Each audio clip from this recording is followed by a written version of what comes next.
क्या मैं सब लोगों को दिखाई दे रहा हूं भाई? क्या सब लोग मुझे सुन पा रहे हैं?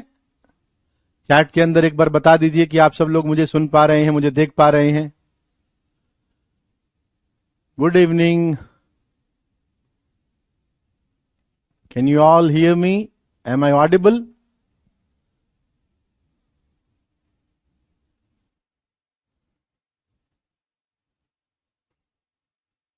Good evening to all of you. Very good evening.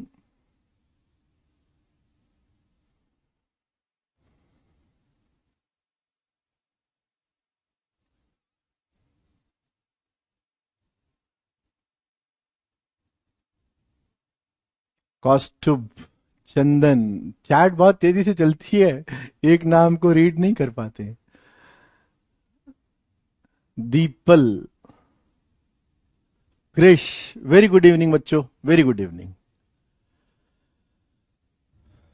ठीक है, तो मेरे हिसाब से मैंने जो डीपीपी दिए थे उसके अंदर मैंने आंसर शीट भी दे दी थी और आपने अपने आंसर्स मैच कर लिए होंगे, आपने क्वेश्चन जरूर ट्राई किए होंगे, है ना? तो हाँ, लास्ट क्लास का क्वेश्चन, लास्ट क्लास में एक छोटा सा क्वेश्चन जो दिया था उसमें थोड़ी मिस्टेक भी मेरे को दिखाई दी, इसके अंदर थोड़ी मिस्टेक है। तो ऐसा हो सकता है, देखो, ऐसा हो सकता है कि कुछ क्वेश्चंस के आंसर गलत भी हो सकते हैं, मिसप्रिंट हो जाते हैं कई बार। जब नए क्वेश्चंस ट्राई करते हैं तो मिसप्रिंट हो जाते हैं। ठीक है, तो वो अपन आंसर करेक्ट कर लेंगे। अगर तुमको लगता है कि इस आंसर के अंदर थोड़ी मिस्टेक है तो अपन करेक्ट कर लेंगे। अच्छा, दूसरी बात, मेरा डिटर्मिनेंट रिवाइज करने का बस इतना ही पर्पज है कि मैं मैट्रिसेस शुरू करना चाहता हूं और वहां जब मैं इक्वेशंस को सॉल्व करूंगा वहां मुझे डिटर्मिनेंट की जरूरत पड़ेगी। तो तुम में से कोई भी बच्चा ऐसा नहीं होना चाहिए जो कहे कि मुझे डिटर्मिनेंट आता नहीं है। मैं मैट्रिसेस के अंदर यूज करना चाहता हूं, इसलिए मैं आपको डिटर्मिनेंट सिखा रहा हूं। ठीक है ना? ये बात एकदम क्लियर होनी चाहिए कि हम डिटर्मिनेंट, तुम तो ऑलरेडी 11th के अंदर पढ़ चुके हो। मैं 11th के टॉपिक डिटर्मिनेंट को 12th के अंदर इसलिए बता रहा हूं क्योंकि मैं उसका मैट्रिसेस के अंदर यूज करूंगा। तो तुम वहां पर मुझे ये ना कहो कि सर मुझे नहीं आता है, मुझे प्रॉपर्टी नहीं आती है। ओके, तो बस मेरा इतना सा पर्पस है। ठीक है, ओके। तो अगर किसी को इसके अंदर डाउट है, डीपीपी के अंदर अगर किसी को डाउट है तो आप पूछ सकते हैं। डीपीपी के अंदर कोई डाउट है किसी को तो वो आप पूछ सकते हैं। Any doubt in DPP 1? DPP 1 के अंदर किसी को डाउट हो? डीपीपी 1 हम कोशिश करेंगे कि जितनी जल्दी हो सके विद इन 20 और 25 मिनट्स, मैक्सिमम 30 मिनट्स, हम डीपीपी 1 को सॉल्व कर लें। मतलब 1 2 जितने भी सॉल्व होते हैं।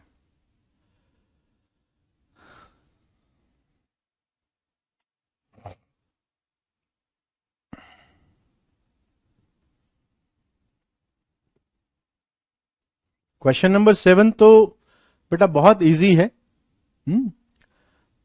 जो डाउट पूछे जा रहे हैं क्वेश्चन नंबर 7 में, कुछ तो वर्बल मैं बता देता हूं कि कुछ तो आपको वर्बली सॉल्व हो जाएंगे। क्वेश्चन नंबर 7 के अंदर आप देख सकते हो कि उस डिटर्मिनेंट को दो डिटर्मिनेंट के फॉर्म में लिखा जा सकता है, सम की फॉर्म में। क्वेश्चन नंबर 7 है 1 1 1 ABC A squared B squared C squared plus 1 1 1 ABC and minus BC minus AC and minus AB। ये दिया हुआ है 0। ये दिया, ये तो प्रूव करना है कि किसके बराबर है। ऐसा तो कर लिया होगा। अब देखो, इसका तो मैं आपको कुछ नहीं बताऊंगा क्योंकि मैंने इसको रटवाया हुआ है। अब इसके अंदर तुम एक काम करो, मुझे लगता है कि इसके अंदर क्या करोगे तुम, तुम ये देख रहे हो कि एक तो माइनस कॉमन आ गया, माइनस बाहर ले लो, और क्या मैं इसको ए से, इसको बी से, इसको सी से मल्टीप्लाई कर दूं? देखना जरा क्या किया मैंने, रो 1 को ए से मल्टीप्लाई किया, तो it is a squared a b c, तो ए से डिवाइड भी किया है।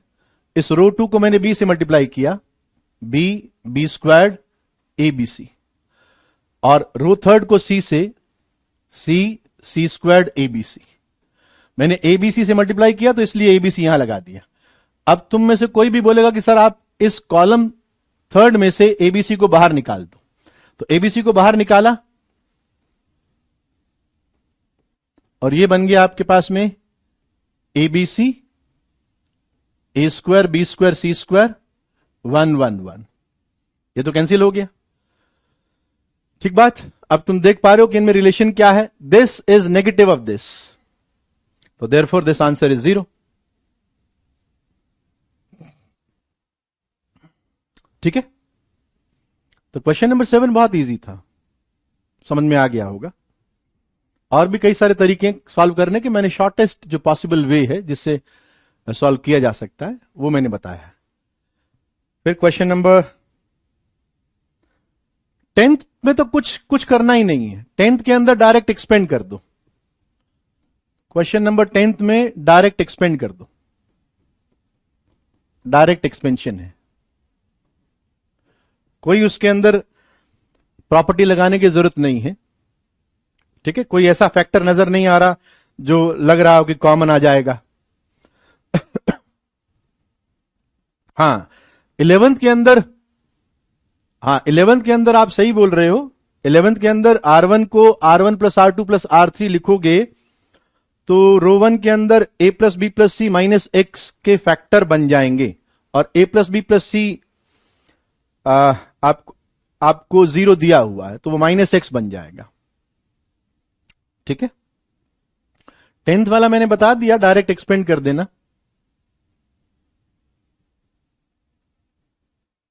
ठीक है,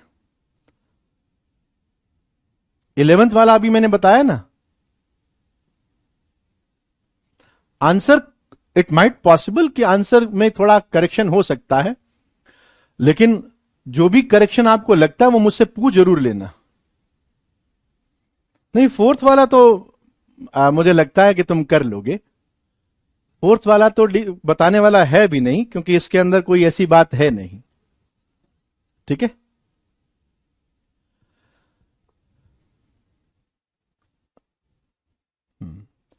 और कौन सा पूछ रहे हैं?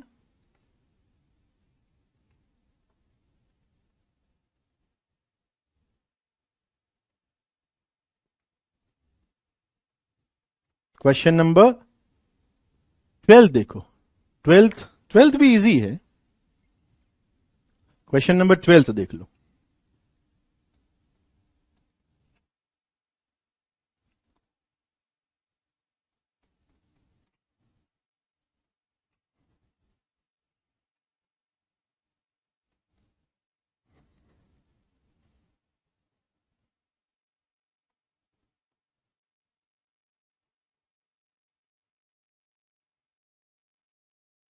ये 0 दिया हुआ है, और x के लिए सॉल्व करना है।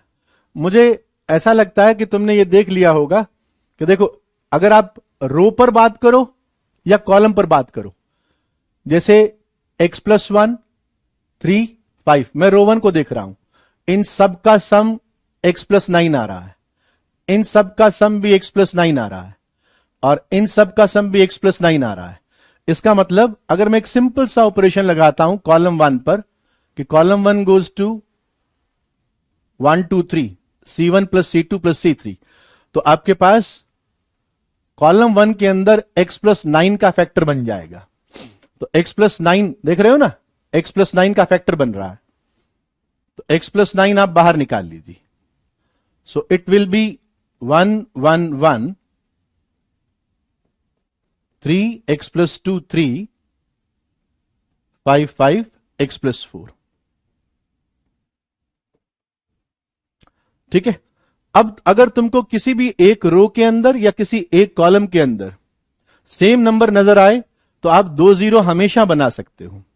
जैसे मुझे यहां पर नजर आ रहा है कि यहां पर तीनों नंबर सेम है इस कॉलम के अंदर, तो मैंने कहा कि आप एक काम कीजिए, 2 जीरो बना लीजिए। कैसे बनाएं? बहुत सारे तरीके हैं। मैं R2 को R2 माइनस R1 कर रहा हूं और R3 को भी R3 माइनस R1 कर रहा हूं। ये दोनों ऑपरेशन साइमल्टेनियसली इस डिटर्मिनेंट पे लगा रहा हूं। ठीक है, सो दिस इज एक फैक्टर, इसको भूलना मत, ये बाहर पड़ा हुआ है x प्लस 9। मैंने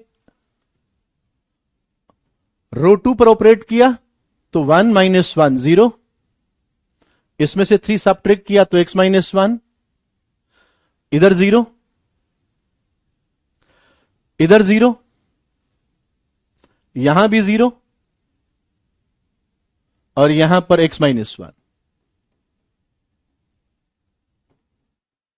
ठीक है, अब रो 2 में से x माइनस 1 कॉमन निकाल ले, रो 3 में से भी x माइनस 1 कॉमन निकाल ले। सो this is x plus 9, x minus 1 का स्क्वायर 1 3 5 0 1 0 0 0 1। और मुझे लगता है कि कॉलम 1 के अंदर 2 जीरो हैं, तो कॉलम 1 के रिस्पेक्ट में एक्सपेंड करोगे तो इसकी वैल्यू क्या आएगी? 1। सो this is x plus 9, x minus 1 squared is equals to 0. So you have minus 9 and 1. These are the answer. अगर आंसर में कोई पीछे करेक्शन हो तो आप करेक्ट कर लेना। जो मैं यहां बोर्ड पर कर रहा हूं वो एकदम करेक्ट आंसर्स होंगे। ठीक है,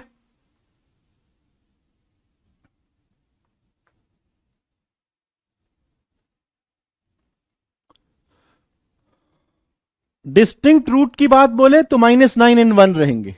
सॉल्यूशन की बात बोले ना, माइनस 9 एंड 1 रहेंगे। अगर यहां एक 1 लिख भी दोगे तो कोई खास बात नहीं है। ओके, और कोई डाउट इसके अंदर डीपीपी 1 में?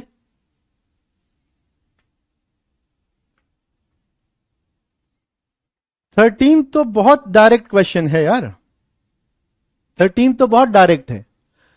13 के अंदर तो कुछ भी नहीं करना। 13 के अंदर तुम्हें दिखाई दे रहा होगा कि अगर मैं कॉलम 2 के अंदर कॉलम 2 प्लस कॉलम 3 करता हूं तो a plus b plus c column 2 के अंदर क्रिएट हो जाएगा। और तू अगर a प्लस बी प्लस सी को बाहर खींच लेगा, कॉमन निकाल लेगा कॉलम 2 में से, तो कॉलम 1 और कॉलम 2 तो आइडेंटिकल हो गए। यहां पर चाहे कुछ भी लिखा हुआ हो वो तो 0 बनेगा ना। तो C2 को C2 प्लस C3 करने से ही हो गया वो तो। ठीक है,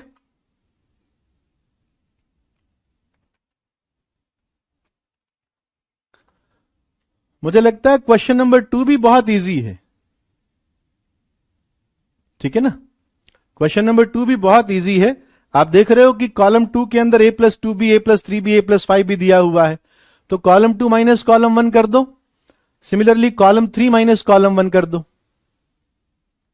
ठीक है, तो डीपीपी 1 मेरे हिसाब से पूरा हो गया। डीपीपी 1, हाँ ठीक है,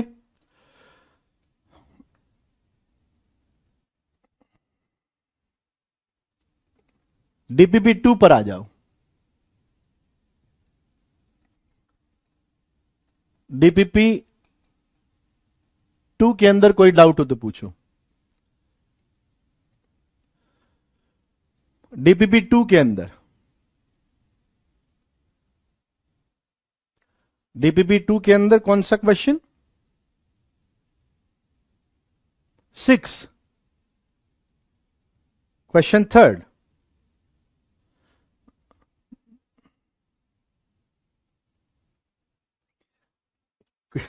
इतने सारे डाउट थोड़ी आते हैं, ये तो तुम बिना वजह लिख रहे हो।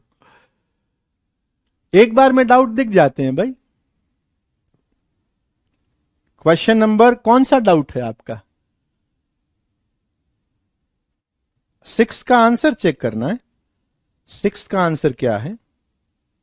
6 का आंसर करेक्ट है। 6 देख लो। ये ऐसे सवाल हैं जिनको आप बहुत इजीली कर सकते हो। x+1, x+3, x+7, x+2, x+5, x+10,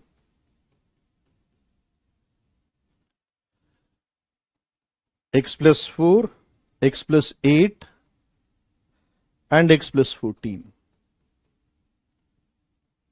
ठीक है। मुझे लगता है कि अगर मैं C2 goes to C2 minus C1 कर दूं and C3 goes to C3 minus C1 कर दूं तो ये सवाल बन गया। कॉलम 1 पे मैंने ऑपरेट नहीं किया, x+1, x+3, x+7। यहां ऑपरेट किया, x+2 minus this is 1, x+5 minus this is 2, x+10 minus this is 3। ठीक है। चाहो तो तुम कॉलम 2, अब यहां पर अगर आप चाहो तो तुम कॉलम कैसे भी करो, उसमें कोई दिक्कत नहीं है। जैसे अगर मैं कॉलम 1 को ही कर रहा हूं तो this will B 3, this will B 5 and this will B 3। 14, 7 आ गया, दिस इज 7, 8, 3, 5, 14 दिस। अब इतना आसान बना दिया। अब तुम कॉलम 1 के रिस्पेक्ट में इसको एक्सपेंड कर दो, खत्म हो गया। आंसर करेक्ट है, बस 14 का आंसर जो है ना वो 0 है, बाकी आंसर करेक्ट है।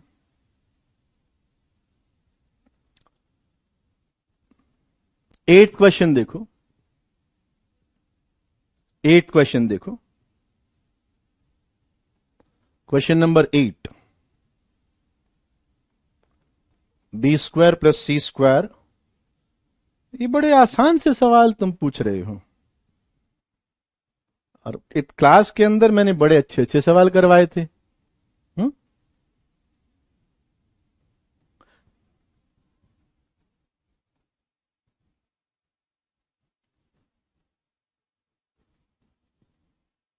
ये बनाना है। देखो तुमने ये देखा, यहां B² है, यहां C² है, और वहां पर B² प्लस C² लिखा हुआ है, तो डायरेक्टली एक जीरो तो बना ही सकता हूं। कैसे? R1 पर ऑपरेट कर रहा हूं, R1 minus R2 plus R3, R2 और R3 को ऐड करके रो में से सबट्रैक्ट कर रहा हूं, तो दिस इज 0। और ये मेरे हिसाब से -2C² हो गया, और ये मेरे हिसाब से -2B² हो गया। This is B² C² plus A² B², और this is C² C² A² plus B²। ठीक बात। अब अगर मैं रो 1 से -2 को बाहर निकाल लूं, रो 1 से -2 को बाहर निकाल लूं, -2 को बाहर निकाल दिया। ठीक है। अब मैं कह रहा हूं कि एक काम करो, थोड़ा रो 2 के एलिमेंट को भी थोड़ा हल्का कर देते हैं। R2 को R2 माइनस R1 कर दे, एंड सिमिलरली R3 को भी R3 माइनस R1 कर दे, एलिमेंट और थोड़े हल्के हो जाएंगे। So this will B -2 0 C² B²। यहां तो 0 सबट्रैक्ट हुआ तो B² ही आया, यहां C² सबट्रैक्ट हो गया A², यहां एक और 0 क्रिएट हो गया, यहां C² आया, यहां 0 आ गया, और यहां पर A² आ गया। इतना अपन ने कर दिया। आप देख रहे हो कि कितने अपने पास 3 जीरोस क्रिएट हो गए हैं। तो अब मैं कुछ नहीं कर रहा हूं, आप रो 1 के रिस्पेक्ट में एक्सपेंड कर देना, रो 1 के रिस्पेक्ट में एक्सपेंड कर देना, अपने आप हो जाएगा। ठीक है।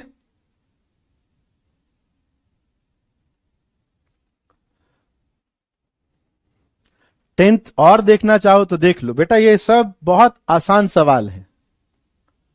10th क्वेश्चन आपको x plus y plus z x minus z के स्क्वायर के ऊपर बात करनी है ना, और ये दिया हुआ है y plus z, z plus x, x plus y, x z y, y x z. अब वो कह रहे हैं कि तुम इसको k time x plus y plus z and x minus z का स्क्वायर बनाओ और k की वैल्यू बताओ। ओके, मैंने क्या किया, देखो अगर मैं तुम ऑब्जर्व कर पा रहे हो, यहां x लिखा है, यहां y z लिखा है, यहां y लिखा है, या y x z लिखा है। तो अगर मैं रो 1 पर ऑपरेट कर दूं R1 plus R2 plus R3, यहां पर x plus y plus z create होगा, यहां पे भी x plus y plus z create होगा, यहां पे 2 time x plus y plus z create हो जाएगा। तो in fact x plus y plus z common आ जाएगा रो 1 से, और यहां बचेगा 2 1 1,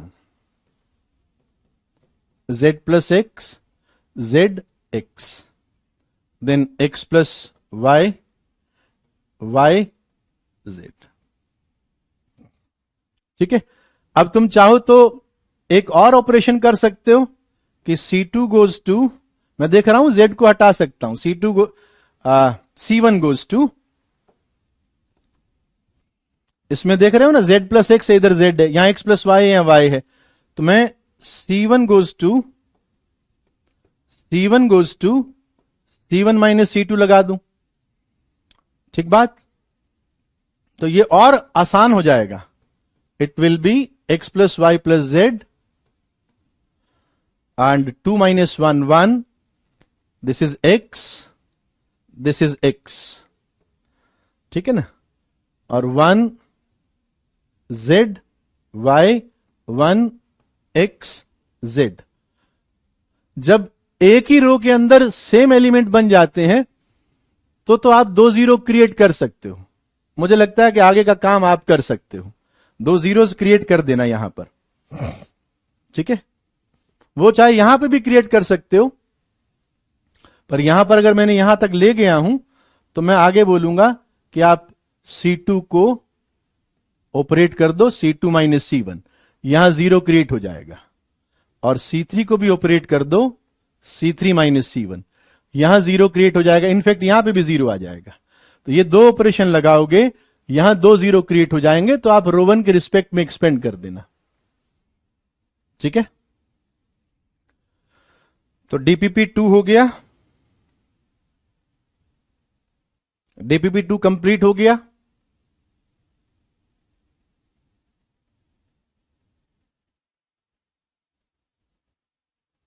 डीपीपी 2 के अंदर क्वेश्चन 14, ओके, एक और डाउट देख लो, क्वेश्चन 14 डीपीपी 2 के अंदर क्वेश्चन नंबर 14।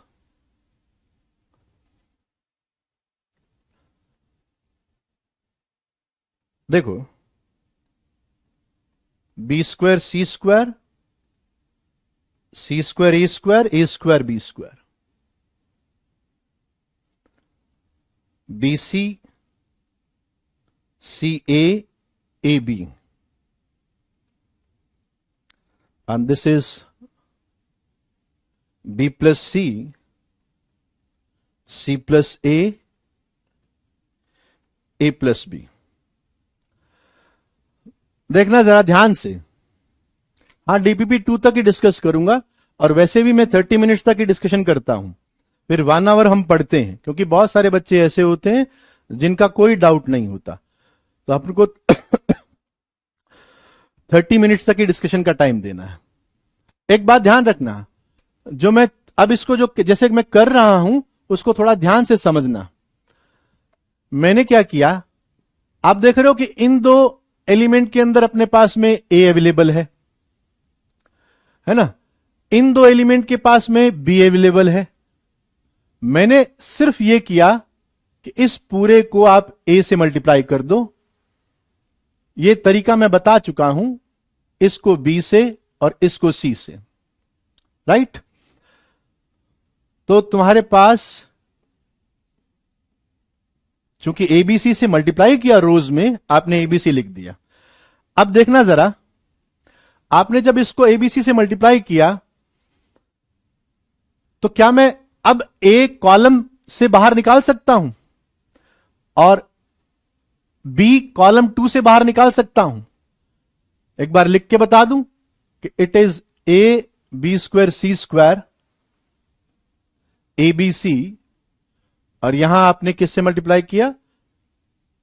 ए से ना, तो ए टाइम बी प्लस सी।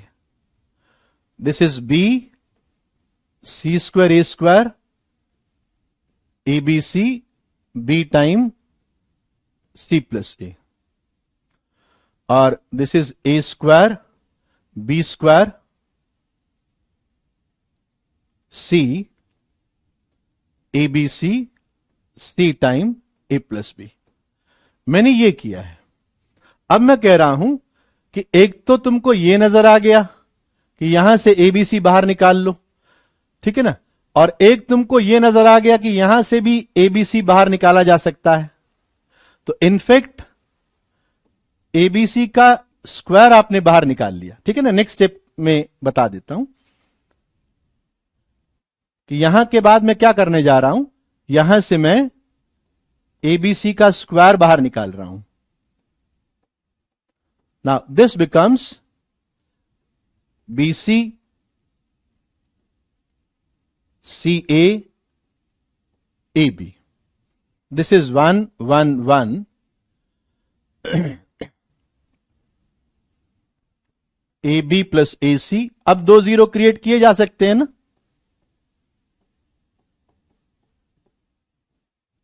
इसके बाद में तो मुझे लगता है इजी है।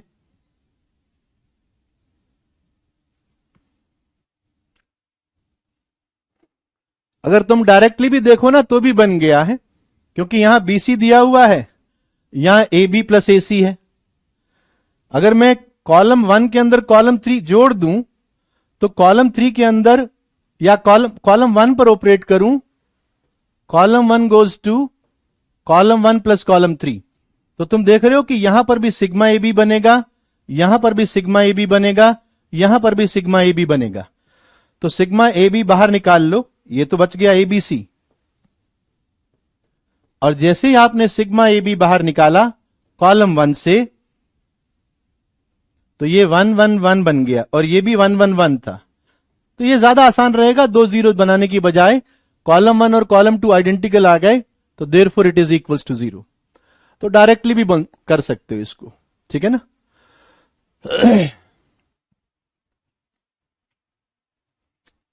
बात समझ में आ गई होगी। और कौन सा करना है? नहीं, 12th तो बनाना नहीं चाहिए। 12th क्वेश्चन के अंदर 2 डिटर्मिनेंट का सम मुझे नजर आ रहा है ना। 2 डिटर्मिनेंट का सम मुझे नजर आ रहा है, और जो दोनों डिटर्मिनेंट बनते हैं उन दोनों की वैल्यू मैंने आपको याद रखने के लिए कही थी। ओके, बात समझ में आ गई। 12th के अंदर स्प्लिट कर दो। 12th बहुत आसान सवाल है। 12th के अंदर 2 डिटर्मिनेंट का सम नजर आ रहा होगा, उन्हें स्प्लिट कर दीजिए और दोनों डिटर्मिनेंट की वैल्यू आपको मालूम है। ओके, तो ये अपना बन गया डीपीपी 2। डीपीपी 3 बाद में करेंगे।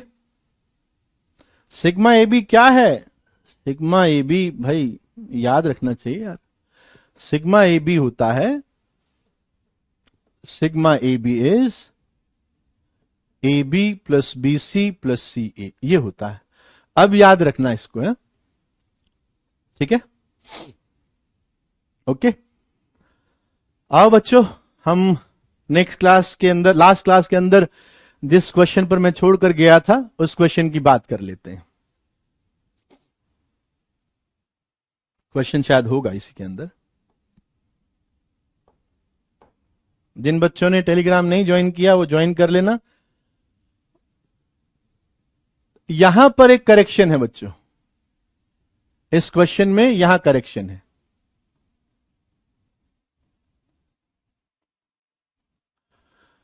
दिस इज बी वाई, यहां पर करेक्शन कर लेना, यहां ये माइनस बी वाई है, एक जैसे टर्म नहीं है, यहां एक्स ए आ गया, यहां पर सी आ गया, यहां बी होना चाहिए, ये करेक्शन कर लेना, ठीक है। पहले तो करेक्शन कर लो भाई। कितने बच्चों ने ये सवाल अपने से बना लिया? आज के लेक्चर के बाद में you will be able to solve determinant chapter in black book.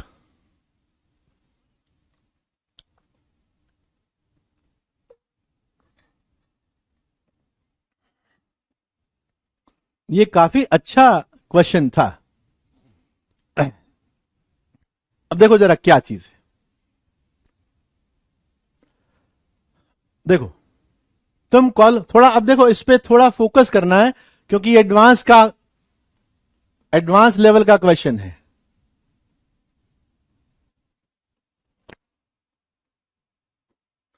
Advance level question है, थोड़ा फोकस करना जरूरी है।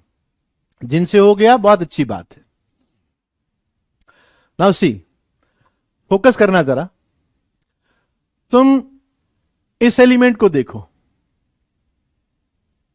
है ना, जस्ट इस एलिमेंट को, ax minus b y minus c Z,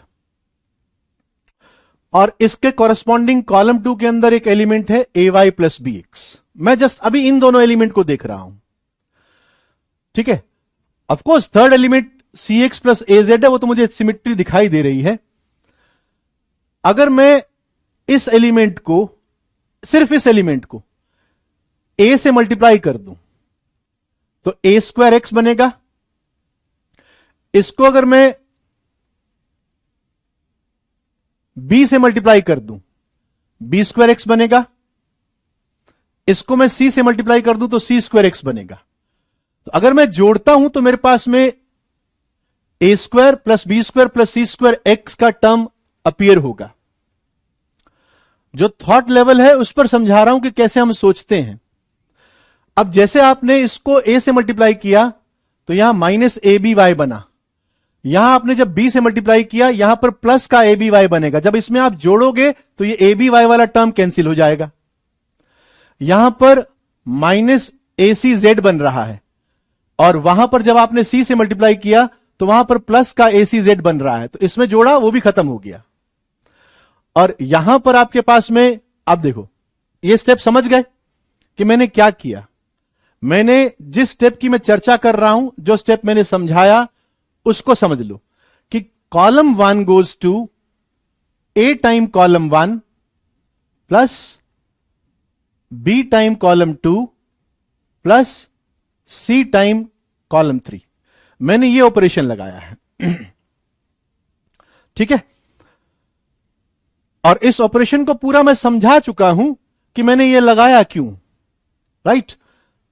तो दिस बिकम्स, अब देखना जरा, अब मैं क्योंकि पूरी जगह नहीं अपने पास में और करने की भी जरूरत नहीं है, क्या मैं यहां लिख दूं कि सर यहां पर ए स्क्वायर एक्स आया, यहां पर बी स्क्वायर एक्स आया, यहां पर सी स्क्वायर एक्स आया, तो यहां पर a square plus b square plus c square x create हो जाएगा। पहली बात तो यह है, ओके। और तुम देख रहे हो बाकी के सारे टर्म, ये देखो जरा, मैं यहां पर लिखकर बता रहा हूं, यह बना माइनस ए बी वाई, यह बना माइनस ए सी जेड, और ये बी से मल्टीप्लाई करने पर बना ए बी वाई, और ये बी स्क्वायर एक्स को मैं ऑलरेडी ले चुका हूं और सी स्क्वायर एक्स को ले चुका हूं, यहां पर बना ए सी जेड। जब आप ए बी वाई और ए सी जेड को इसमें जोड़ोगे तो ये 0 बन जाएगा ना, तो बस इतना ही टर्म आएगा। तो कॉलम 1 के ऊपर अगर ये ऑपरेट करते हैं तो कॉलम 1 का first element a square plus b square plus c square x बनेगा। अब देखो जरा सेम चीज, अब तुम देख रहे हो, मेरे को लगता है कि अब तुम समझ गए होंगे कि सर ये वाला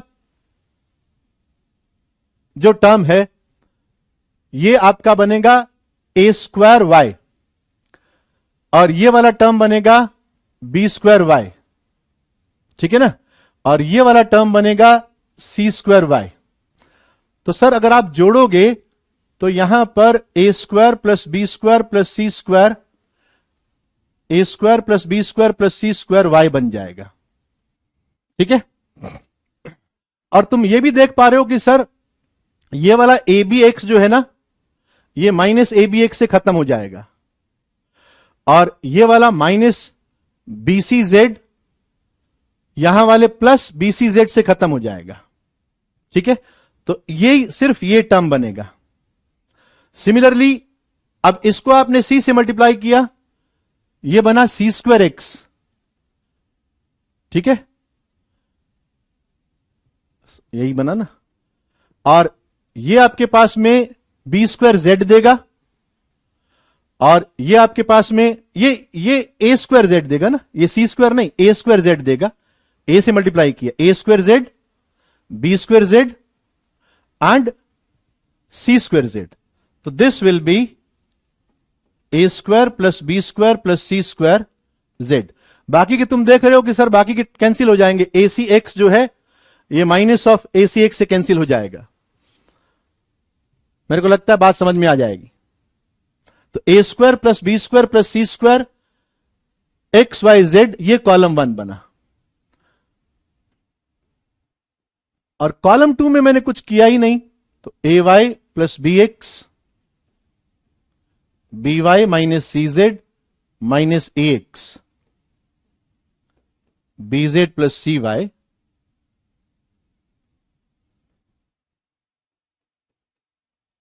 सी एक्स प्लस ए जेड,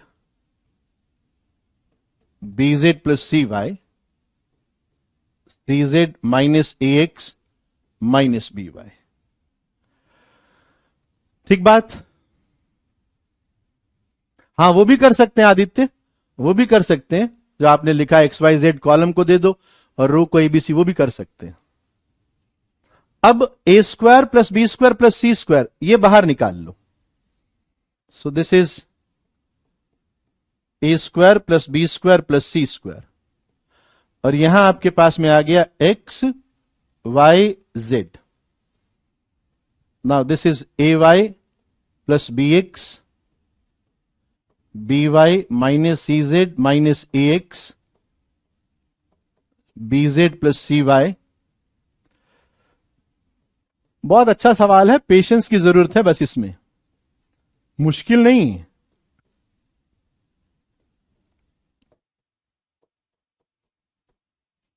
ये डिटर्मिनेंट बच गया।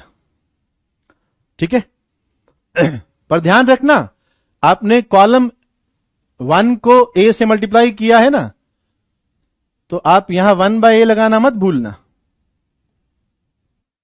ए square plus b square plus c square by ए।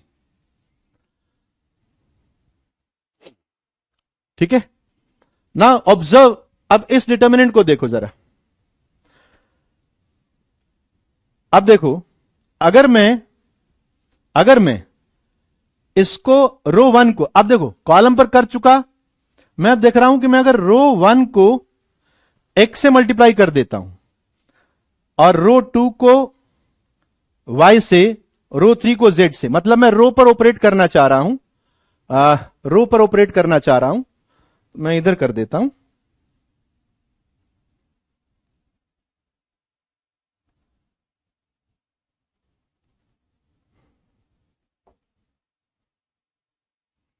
देखो, मैं अब ये ऑपरेशन लगा रहा हूं, R1 goes to x time R1। अब तुमको उसका लॉजिक भी समझ में आएगा। नहीं, 1/b नहीं करना पड़ेगा बेटा। जब फंडामेंटल कॉलम के साथ में, जो ये मैंने बताया भी था कि अगर फंडामेंटल कॉलम के साथ में अगर आप कुछ मैनिपुलेशन कर रहे हो तो सिर्फ डिवाइड में वही जाता है। BC2 के अंदर यहां बाय b नहीं बनेगा, ना ही यहां पर c बनेगा, वो मैं बता चुका हूं। तो मैंने कहा कि सेम चीज, सेम थॉट से अगर मैं R1 को x R1 plus y R2 and z R3 ये ऑपरेशन लगाता हूं, ये आपका बाहर रहेगा ऑलरेडी, मैं इसको छेड़ नहीं रहा हूं। अब मैं इसको x से मल्टीप्लाई कर रहा हूं, तो ये x स्क्वायर बना, ये y स्क्वायर बना, ये z स्क्वायर बना। तो आपने R1 के ऊपर किया, तो दिस विल बी चलो ये लिख देता हूं यहां पर, थोड़ा इसको भी हटाते हैं अब।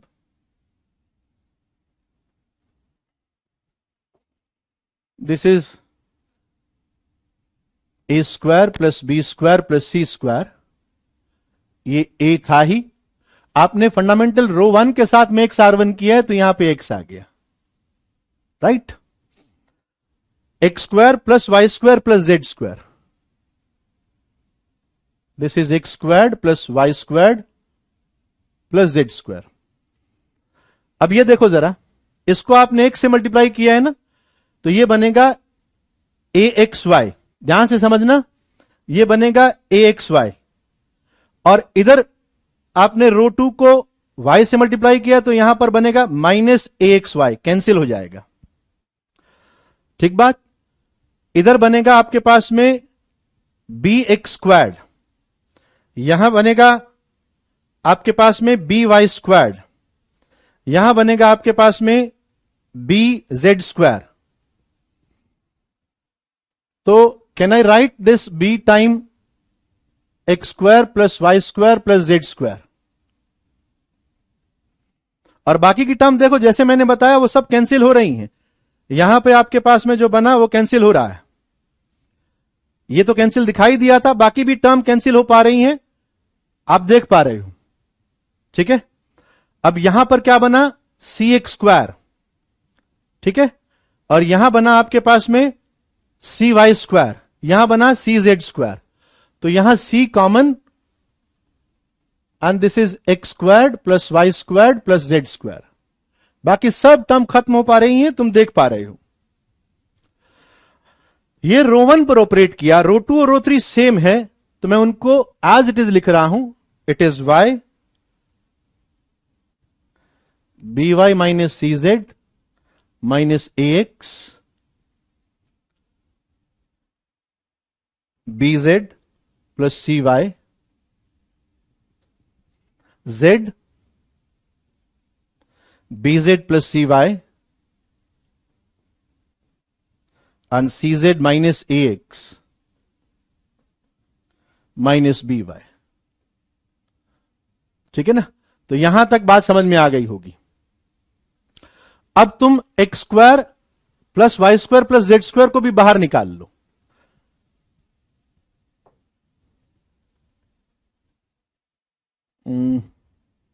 चलो मैं आगे करता हूं। तो a square plus b square plus c square, a square plus b square plus c square, और x square plus y square plus z square को भी कॉमन निकाल लिया, नीचे अपने पास में ए एक्स है, राइट। अब अपने पास जो बच गया वो देखो, यहां पर 1 b c, this determinant is 1 b c, y z b y minus c z minus a x, b y minus c z minus a x, b y minus c z minus a x, यहां y यहां z, b z plus c y, b z plus c y, b z plus c y, b z plus c y, c z minus a x minus b Y, c z minus a x minus b y, ये determinant बचता है अपने पास में, ठीक है। अब देखो जरा, अब क्या किया जाए। मुझे लगता है कि आप कहोगे कि आप इस y की जगह 0 बना सकते हो, इस z की जगह 0 बना सकते हो, कैसे करके। ऑपरेशन दिमाग में आ गया कि R2 को R2 minus Y time R1 लिख दे, और R3 को R3 minus Z time R1 लिख दे, तो ये 2 जीरो क्रिएट हो गए। मैं इसको शॉर्ट में लिख रहा हूं, it is sigma a square sigma x square upon x. मैंने रो 2 और रो 3 पर ऑपरेट किया, रो 3 से रो 1 सेम है, तो 1 बी सी, यहां 0 बना। इसको आपने y से मल्टीप्लाई किया और सबट्रैक्ट किया, तो you will get minus c z minus x. ठीक है ना, इसको y से मल्टीप्लाई किया तो यहां बच गया बी जेड। ओके, अब R3 को R3 माइनस जेड R1 कर रहे हो, इसको z से मल्टीप्लाई करके सबट्रैक्ट कर रहे हो, तो एक और 0 क्रिएट हो गया। इसको z से मल्टीप्लाई करके सबट्रैक्ट कर रहे हो तो यहां cy आ गया। इसको z से मल्टीप्लाई कर रहे हो तो यहां पर माइनस ax माइनस by आ गया। मेरा काम यहां तक खत्म हो जाता है। जैसे ही मैं किसी एक रो या एक कॉलम के अंदर 2 जीरो बनाता हूं, उसके बाद में मेरा काम खत्म हो जाता है। अब मैं आपको कहूंगा कि आप कॉलम 1 के रिस्पेक्ट में एक्सपेंड कर दीजिए। तो कॉलम 1 के रिस्पेक्ट में एक्सपेंड करोगे, मैं सिर्फ इस डिटर्मिनेंट का एक्सपेंशन दिखा रहा हूं कि कॉलम 1 के रिस्पेक्ट में एक्सपेंड किया तो this into this, that is, ये वाला एक्सप्रेशन तो है ही यहां पर, इसके साथ कुछ नहीं कर रहा हूं। C z plus a x, c z दोनों के माइनस उठा के पहले मल्टीप्लाई कर दिए, c z plus a x plus b y. ठीक है, minus b c y z minus b c y z. Now this is, multiply करो, so it is a c x z plus b c y z plus a square x square plus a b x y minus b c y z. ये b c y z यहां से cancel हो गया, और इस पूरे में से तुमको ए एक्स कॉमन आता हुआ नजर आया, ए एक्स कॉमन आता हुआ नजर आया, तो ये बन गया c z, this is c z, this is a x and this is b y. ये इस डिटर्मिनेंट की वैल्यू हो गई। अब देख रहे हो कि ये ए एक्स इस ए एक्स से कैंसिल हो गया, so your final answer is sigma a square sigma x square and a x plus b y plus c z. यहां तक ये सिंप्लीफाई हो गया है। ठीक है, जरा देखो आपको समझ में आया। थोड़ा एडवांस लेवल का क्वेश्चन था, बहुत अच्छा सवाल था। कितने बच्चों को समझ में आ गया जो मैंने एक्सप्लेन किया अभी ढंग से? मैंने आपको एकदम कंप्लीट बेसिक से एक्सप्लेन किया। कितने बच्चों को समझ में आ गया? जरा चैट के अंदर यस लिख दो।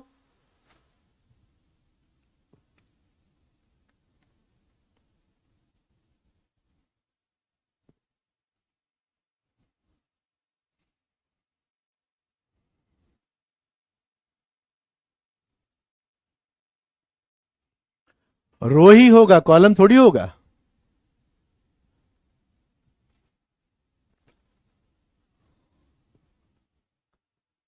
ठीक है ना? गुड, बहुत अच्छे बच्चे हो यार तुम लोग। बस इसी तरीके से लगे रहना बस। सिग्मा तो कुछ नहीं है, वो तो नोटेशन है।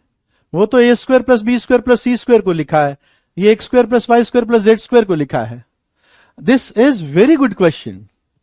ठीक है ना? हाँ, ऐसा क्वेश्चन, बिल्कुल ऐसा सा ही सवाल जो है ना, एक जेई के अंदर पूछा गया है। ये जेई में आया है नहीं आया मुझे याद नहीं है, लेकिन बिल्कुल ऐसा सवाल मुझे याद है, ऐसा सवाल आया हुआ है। ठीक है, ठीक है, ओके। अब थॉट प्रोसेस जैसे मैं करता हूं वैसे ही करना पड़ेगा। आओ जरा आगे बढ़ते हैं इस क्वेश्चन के ऊपर। यह बहुत आसान सवाल है, लेकिन मैंने देखा है कि जेई आईआईटी वाले इस ऐसे सवालों को भी पूछते हैं। ठीक है, आओ जरा इस क्वेश्चन को देखते हैं। मैंने इसके अंदर आपसे एक्स की वैल्यू निकालने के लिए बात नहीं करी, मैंने सिर्फ यह कहा है कि x को इन टर्म्स ऑफ डिटर्मिनेंट निकालना है, x को इन टर्म्स ऑफ डिटर्मिनेंट निकालना है। ठीक है, तो इसमें हम लोग क्या करते हैं, अब तुम देख रहे हो कि मेरे को है ना रो 1 में, रो 2 में, रो 3 में, या कॉलम 1, कॉलम 2, कॉलम 3, इन तीनों के अंदर मुझे x नजर आ रहे हैं। ठीक है, मैं क्या करूंगा इसके अंदर, पहले थोड़ा आप सोचो कि आप क्या करोगे। अगर मैं आपको कहूं कि x को इन टर्म्स ऑफ डिटर्मिनेंट निकालना है, मैं आपको 1 मिनट दे रहा हूं, ट्राई टू थिंक कि how I will find x in terms of determinant. मतलब x को अगर डिटर्मिनेंट की वैल्यू के फॉर्म में ही निकाल लूं, दैट इज फेयर इनफ। तो मैं कैसे निकालूंगा, कैसे प्रोसीड करूंगा? ठीक है, आप सोचो जरा, कोई कोई मुझे हिंट दे सकता है कि सर ऐसे करेंगे?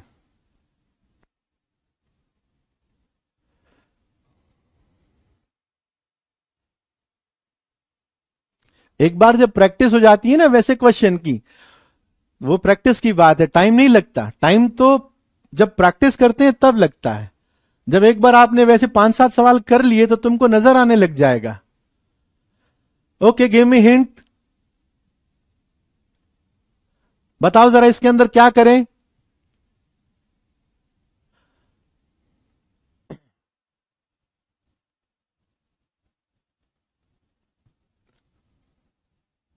एडिशन प्रॉपर्टी से? नहीं नहीं नहीं नहीं यार, नहीं, ऐसे थोड़ी 9 में थोड़ी तू ब्रेक करेगा।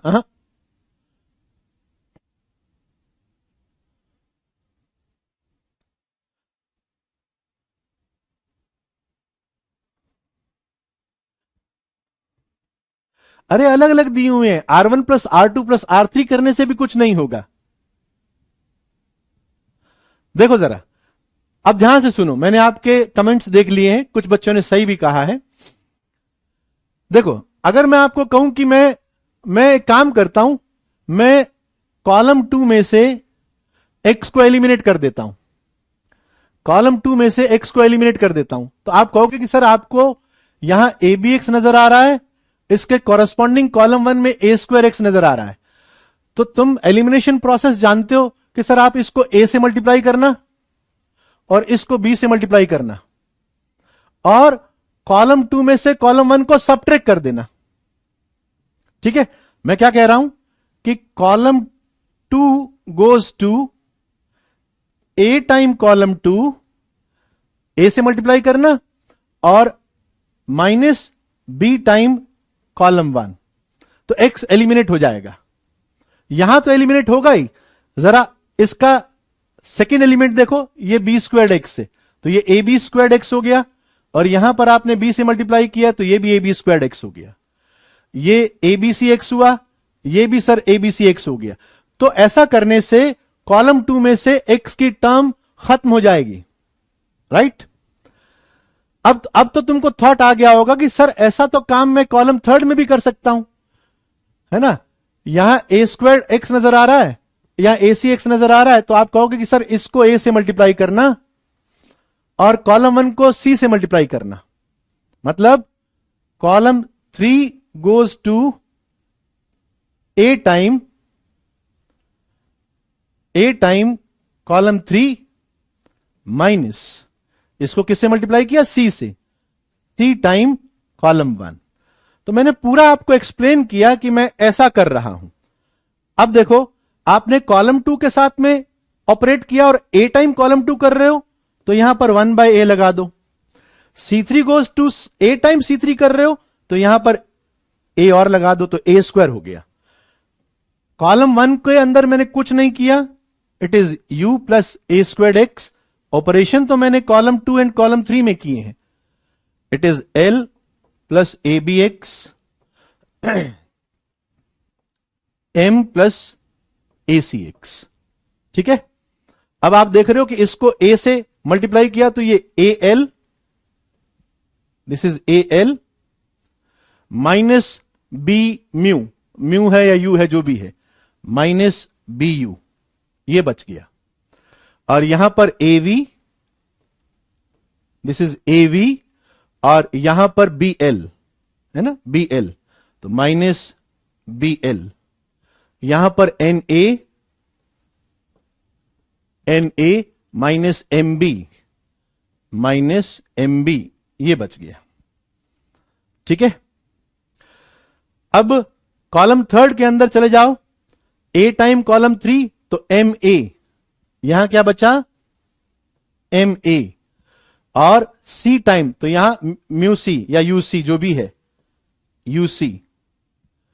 ठीक है, यहां n a, this is n A minus c l, यहां ए डब्ल्यू माइनस सी एम ये बच गया। ठीक है, और ये आपको इक्वल्स टू 0 दिया हुआ है, तो मुझे लगता है कि आप कह सकते हो कि सर इसको तो हटाओ, ए स्क्वायर को दोनों तरफ मल्टीप्लाई कर दो, राइट में तो 0 है ही। अब मुझे लगता है कुछ बच्चों को क्लियर हो गया होगा कि सर यहां के बाद में तो बहुत इजी है, आप क्या करोगे, आप दो डिटर्मिनेंट में स्प्लिट कर दोगे, it is U L M, और ये दोनों एक्सप्रेशन सेम, कौन से सेम, जो इस कॉलम 2 और इस कॉलम 3 में लिखे हुए हैं, प्लस दूसरे के अंदर a square x a b x a c x आएगा, आप कहोगे कि आप ए एक्स को कॉमन निकाल लो, एक्स को कॉमन निकालने से यहां बचा ए, यहां बचा बी, और यहां बचा सी, और column 2 and column 3 same, this is equals to 0। अब तुम देख पा रहे हो कि मैं यहां से x को दो डिटर्मिनेंट की रेशियो की फॉर्म में लिख सकता हूं, दो डिटर्मिनेंट में एक्सप्रेस कर सकता हूं। कोई जरूरी नहीं है Pranav, this is not necessary कि आपने कॉलम 2 से क्यों एलिमिनेट किया, मैं रो 1 से भी एलिमिनेट कर सकता हूं, मैं चाहूं तो रो 2 के x को एलिमिनेट कर सकता हूं, रो 3 के x को एलिमिनेट कर सकता हूं, ऐसा जरूरी नहीं है। तरुण, किसका क्या था उसका नाम, प्रणव, ऐसा कोई जरूरी नहीं है कि मैंने कॉलम 2 से और कॉलम 3 से x को क्यों एलिमिनेट किया। बेसिक बात क्या समझो, बेसिक बात क्या है कि आपको किन्हीं दो रोज या किन्हीं दो कॉलम से x को एलिमिनेट करना है, वो प्रोसेस आप कैसे भी कर सकते हो। मैंने कॉलम 2 एंड कॉलम 3 से x को एलिमिनेट किया, आप रो 2 और रो 3 से या कोई भी दो रो पिक कर लो, उन दो रो से आप x को एलिमिनेट कर सकते हो। ठीक है, बात समझ में आ गई होगी।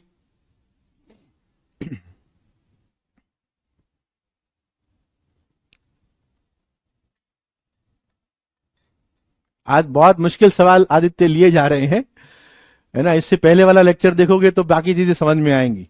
ये तो दोनों सवाल बहुत अच्छे थे, इससे पहले वाला सवाल तो बहुत ही अच्छा था।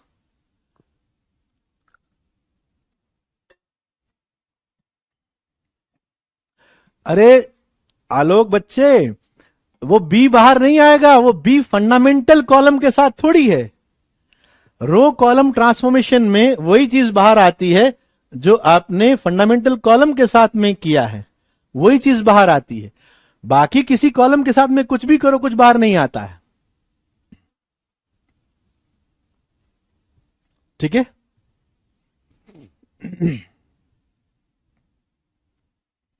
फाइनल आंसर कैसे एक्सप्रेस करेंगे, ये एक डिटर्मिनेंट है D1 plus AX D2 is equals to 0. So X is minus D1 upon A D2. ये दो डिटर्मिनेंट का रेशियो हो गया ना, खत्म हो गया।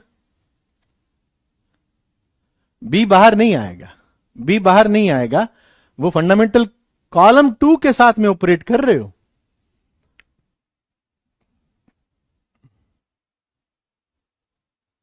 ABC कॉमन कहां आ रहा है, यहां तो C है ही नहीं ना, तो ABC कॉमन कैसे बनाओगे, बना ही नहीं सकते।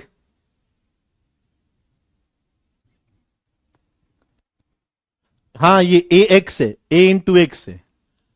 अरे सही तो लिखा है, A इंटू एक्स है। ठीक है, चलो आगे बढ़ते हैं। Now we talk about the product of two determinants, right? समझो जरा, अब मैं क्या करना चाह रहा हूं, अब दो डिटर्मिनेंट है, मैं क्योंकि अपने कोर्स के अंदर अप टू 3/3 यानी थर्ड ऑर्डर के डिटर्मिनेंट शामिल किए हुए हैं, तो मैं सिर्फ थर्ड ऑर्डर पे बता रहा हूं, इसको हम लोग एन ऑर्डर पे भी एक्सटेंड कर सकते हैं। तो थर्ड ऑर्डर पर प्रोडक्ट ऑफ टू डिटर्मिनेंट समझा रहा हूं, दिस मल्टीप्लाइड बाय ये कोई डिटर्मिनेंट है, इसको मल्टीप्लाई करना है, दिस इनटू दिस, ठीक है? अब समझो कि दो डिटर्मिनेंट को मल्टीप्लाई कैसे करते हैं। अब देखो, कोई बोलेगा कि सर आप एक काम कीजिए, इस डिटर्मिनेंट को सॉल्व कर लीजिए, प्रॉपर्टी से या एक्सपेंशन से सॉल्व कर लो। आप इस डिटर्मिनेंट को भी सॉल्व कर लो, ये आपको कोई एक्सप्रेशन देगा, ये कोई एक्सप्रेशन देगा, उस एक्सप्रेशन को दोनों को मल्टीप्लाई कर दो, सर प्रोडक्ट हो गया। फेयर आइडिया है, इसमें कोई दोष नहीं है, कोई गलती नहीं है। और कोई थोड़ा और समझदार होगा, वो बोलेगा कि सर मैं दोनों को सॉल्व नहीं करूंगा, मैं सिर्फ इसको सॉल्व कर लेता हूं, मैं किसी एक को सॉल्व कर लेता हूं, और ये जो भी आया मैं उस डिटर्मिनेंट के अंदर किसी एक रो के सारे एलिमेंट को इससे मल्टीप्लाई कर दूंगा, जो भी एक्सप्रेशन आया, या किसी एक कॉलम के सारे एलिमेंट को इससे मल्टीप्लाई कर दूंगा और आपको डिटर्मिनेंट फॉर्म के अंदर आंसर दे दूंगा। कर सकता है, राइट? बट मैं जो बता रहा हूं, मैं आपको बता रहा हूं कि दो डिटर्मिनेंट को मल्टीप्लाई करके इन जनरल जो थर्ड एक्सप्रेशन आता है, इन टर्म्स ऑफ डिटर्मिनेंट क्या है, इन टर्म्स ऑफ डिटर्मिनेंट क्या है, मैं ये बताना चाह रहा हूं, ठीक है? अब इसको बनाने के लिए मैं एक सिंपल 3/3 का एक डिटर्मिनेंट ले रहा हूं, let's say A1 B1 C1। अब ये तरीका है, सीख लेना, A2 B2 C2, A3 B3 C3। Now this is multiplied by, let's say L1 M1 N1, L2 M2 N2, L3 M3 N3। Okay, 3/3 का कोई डिटर्मिनेंट लिए दो, और मैं इन दोनों को मल्टीप्लाई करना चाहता हूं, ठीक है? जिस मेथड से मैं कर रहा हूं उस मेथड को समझिएगा, क्योंकि इसी मेथड से मैं आगे दो मैट्रिसेस के प्रोडक्ट भी करूंगा। ओके, इसको मैं बोल रहा हूं कि this method is row column method.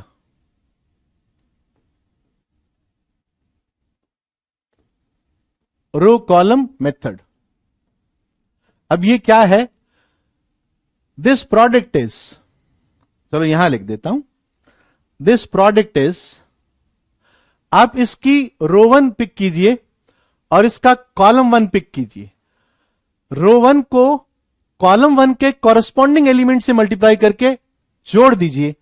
तो जब आपने रो 1 और इसका कॉलम 1 लिया तो प्रोडक्ट डिटर्मिनेंट का फर्स्ट एलिमेंट आएगा, फर्स्ट रो का first element, that is A1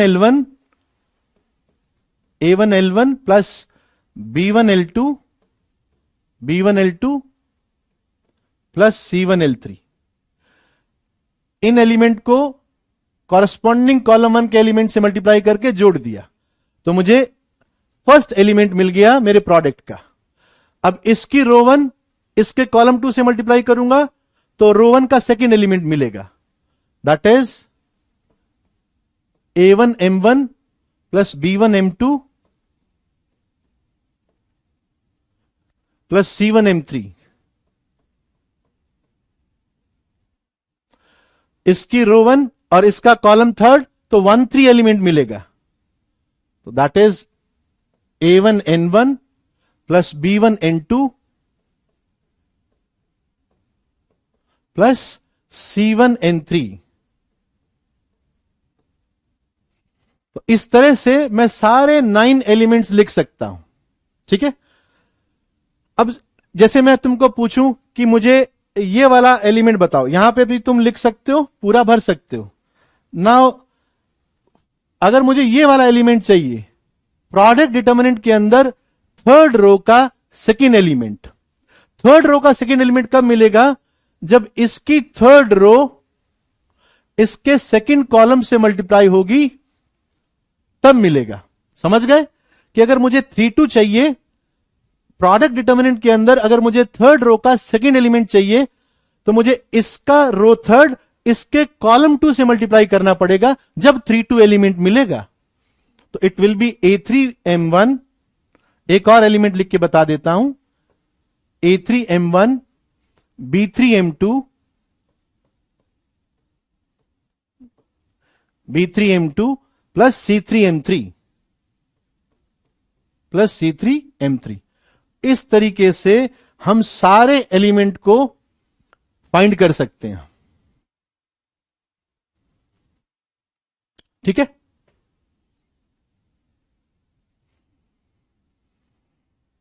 this into this plus फिर आगे दिस इंटू दिस जोड़ के दिस इंटू दिस, ये सारे एलिमेंट मिल जाएंगे। ठीक है, अब आप देखोगे कि हम लोग इसी को ही क्यों प्रेफर करते हैं, रो कॉलम मेथड को ही क्यों प्रेफर करते हैं, क्योंकि मैट्रिक्स के अंदर सिर्फ यही प्रोडक्ट वैलिड होता है। हाँ, मैट्रिसेस में यही होता है। अब इसमें तो 3 और भी वैलिड प्रोडक्ट्स हैं, जिसको आप रो टू रो बोल सकते हो, कॉलम टू रो बोल सकते हो, और कॉलम टू कॉलम बोल सकते हो।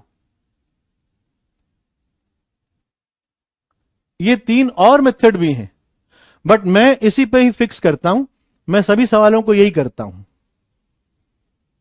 ठीक है, अब तुम कहोगे कि सर ये फंडामेंटली देखा जाए तो row to row, column to row, column to column कोई अलग थोड़ी है, क्योंकि A into b product will be B into a. इसको इधर ले आओ, सर इधर लाओगे तो वो उसमें से कोई एक मिल जाएगा।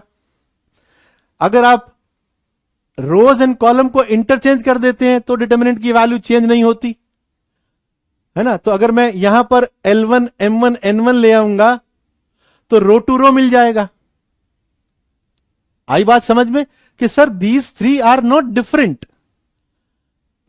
डिटर्मिनेंट की प्रॉपर्टी से इसको इंटरचेंज करके, रोज को कॉलम में इंटरचेंज करके, या इसकी रोज को कॉलम में इंटरचेंज करके, ये तीनों मेथड इसी से डिराइव किए जा सकते हैं। तो इफेक्टिवली देखा जाए तो रो कॉलम प्रोडक्ट मेथड, ये आपको ध्यान रखना है। ठीक है, अब देखो ये कोई डायरेक्ट प्रोडक्ट तो आपको कोई देने से रहा कि जनरली हम लोगों को डिटर्मिनेंट के अंदर इस डिटर्मिनेंट का प्रोडक्ट इस डिटर्मिनेंट के साथ में करो, ये तो नहीं देने से रहा। होगा क्या, एक बात को समझो जरा, पहले इसको थोड़ा नोट कर लो, 30 सेकंड्स दे रहा हूं। इसके बाद में मैट्रिसेस पढ़ाया जाएगा।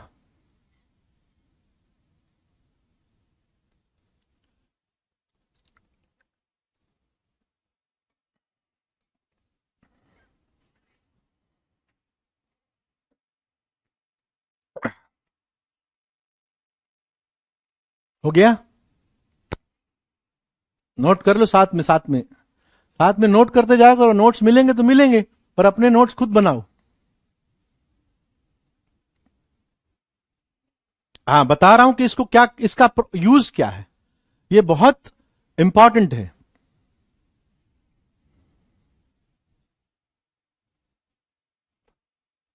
बेटा ये नंबर हैं, दीज आर नंबर।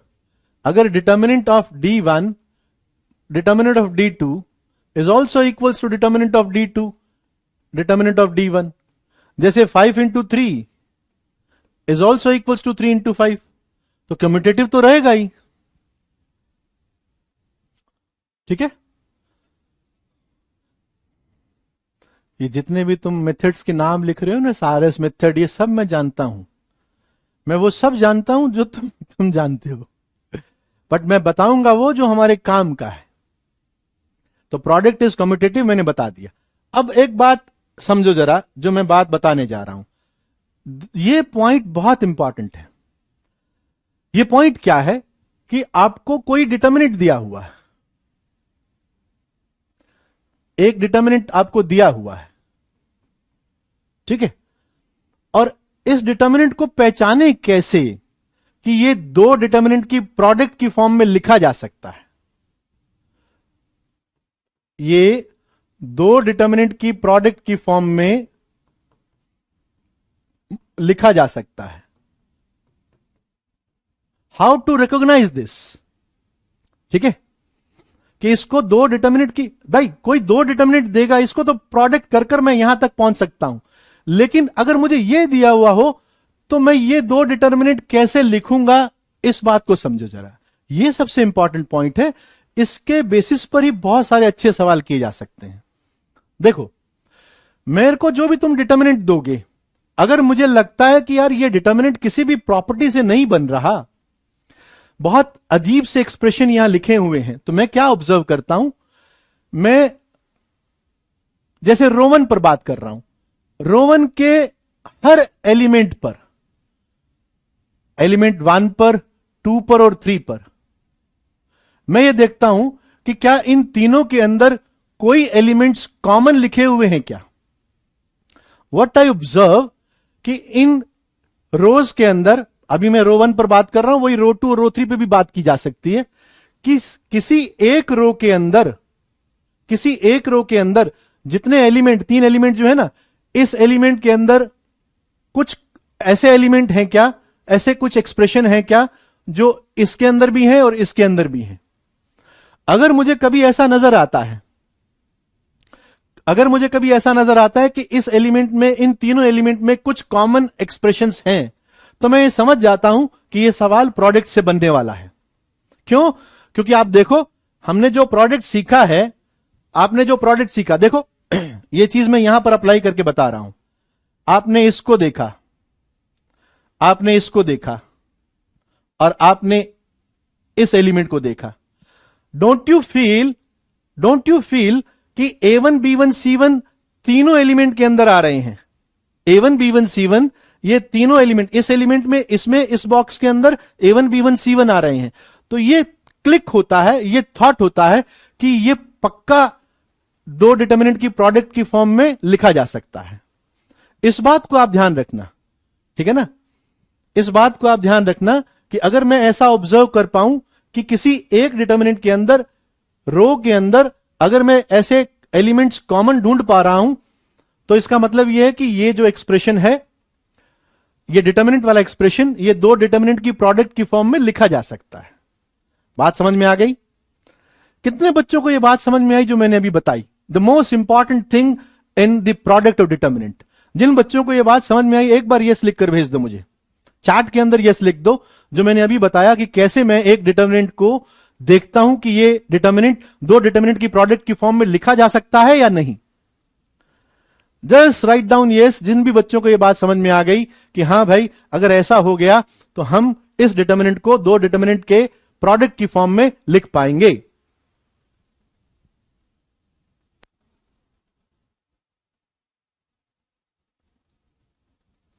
जिनको नहीं समझ में आई वो समझो बच्चों, अब वह क्वेश्चन के थ्रू समझेंगे, ठीक है। Now they will understand with the help of questions. आओ जरा, बहुत बच्चों को समझ में आ गई, चलो आगे चलते हैं। ये तो मैं आपको डिटर्मिनेंट चैप्टर रिवाइज करवा रहा हूं। आओ जरा, अब देखो जरा इसके अंदर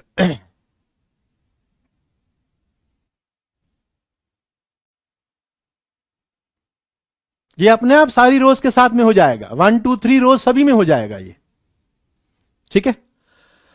अब देखो जरा, पहला सवाल मैं आपको अपने तरीके से करके बता रहा हूं, आप इस डिटर्मिनेंट को ऑब्जर्व कीजिए और मुझे सिंप्लीफाई करना है। तुम देख रहे हो कि ये बहुत भारी भारी एक्सप्रेशंस लिखे हुए हैं, है ना,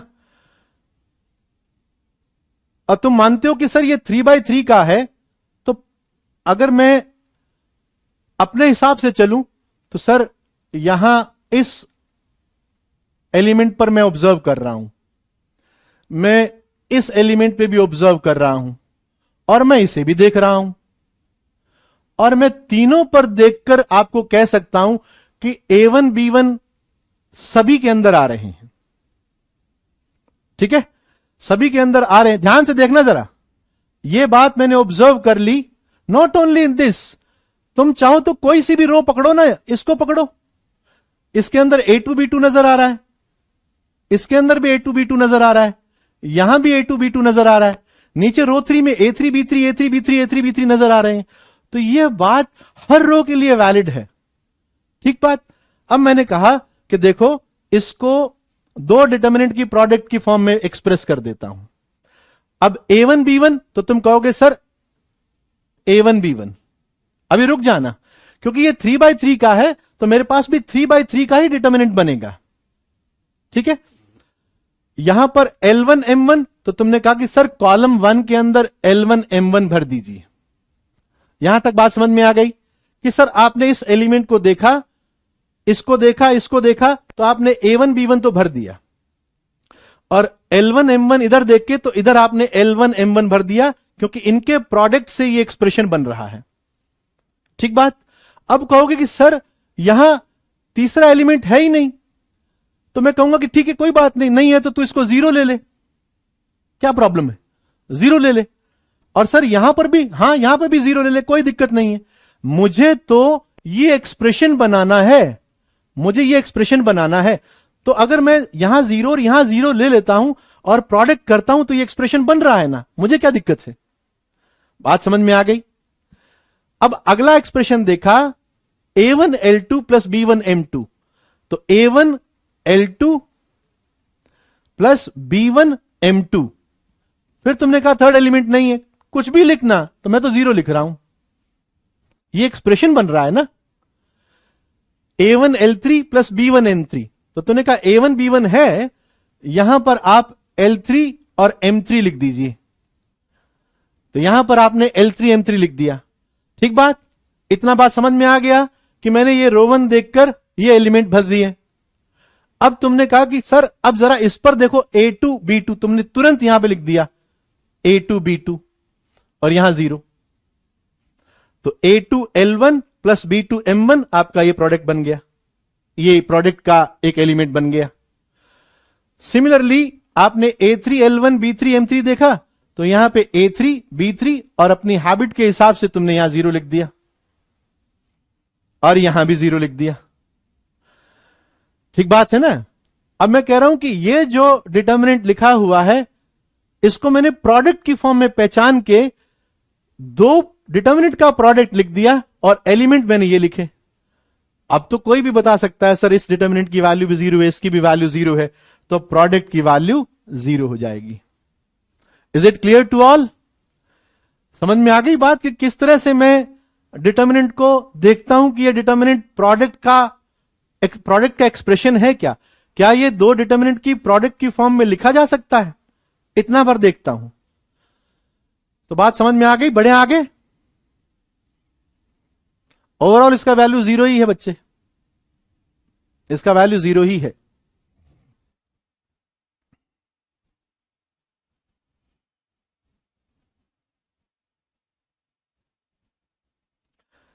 ठीक है ना। अब देखो जरा, अब मैं एक क्वेश्चन दे रहा हूं, आप इसको ट्राई करो, ट्राई दिस। पहले 30 सेकंड दे रहा हूं, नोट कर लो, है ना। बहुत आसान सवाल है, प्रोडक्ट के सवाल बहुत आसान होते हैं, उसमें बस आपको देखना आना चाहिए कि ये डिटर्मिनेंट दो डिटर्मिनेंट की प्रोडक्ट की फॉर्म में लिखा जा सकता है।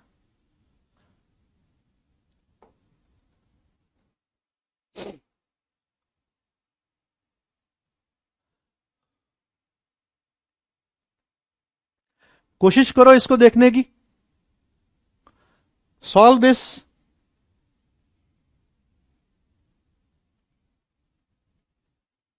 मैं ट्रेसिस के बाद क्या होगा वो मैं बता दूंगा तो तुम पूछोगे उसके बाद क्या होगा, फिर मैं वो बता दूंगा तो तुम पूछोगे उसके बाद क्या होगा। इससे अच्छा है कि जो हो रहा है उस पर फोकस करें। ये तो एंडलेस प्रोसेस है।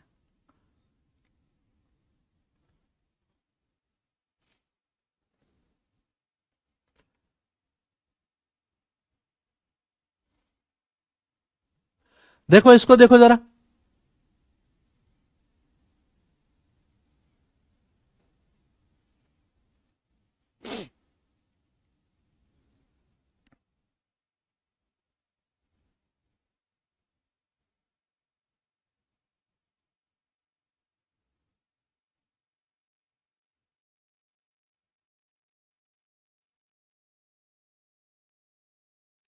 रीड दिस, कोशिश करो ये दिखाई दे। पिछले वाला तो राघव हर वैल्यू के लिए 0 होगा, वो तो उसमें तो कोई दिक्कत नहीं है। वो एक्सप्रेशन क्रिएट करना था तो वो मैंने एक्सप्रेशन क्रिएट कर दिया। कोशिश करो फटाफट इसको देखने की कोशिश करो।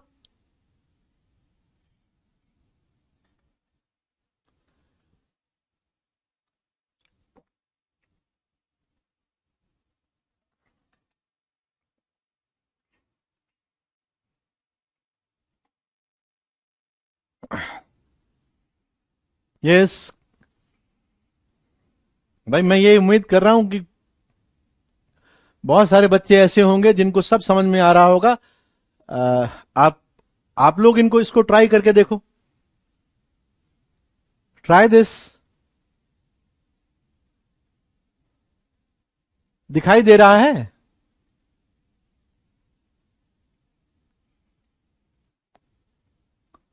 वेरी गुड बेटा, बहुत सही। अब आए हैं बच्चे, हाँ, good good good, very good, शाबाश।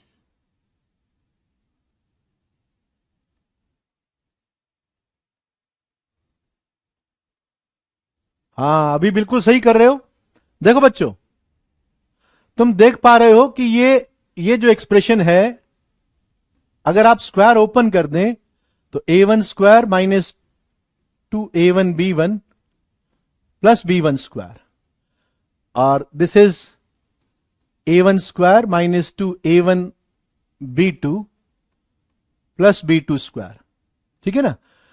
और ये हो गया a1 square minus 2a1b3 plus b3 square.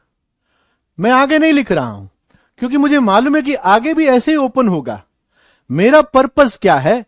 मेरा पर्पस यह है कि तुम क्या इसे दो डिटर्मिनेंट की प्रोडक्ट की फॉर्म में लिख सकते हो क्या।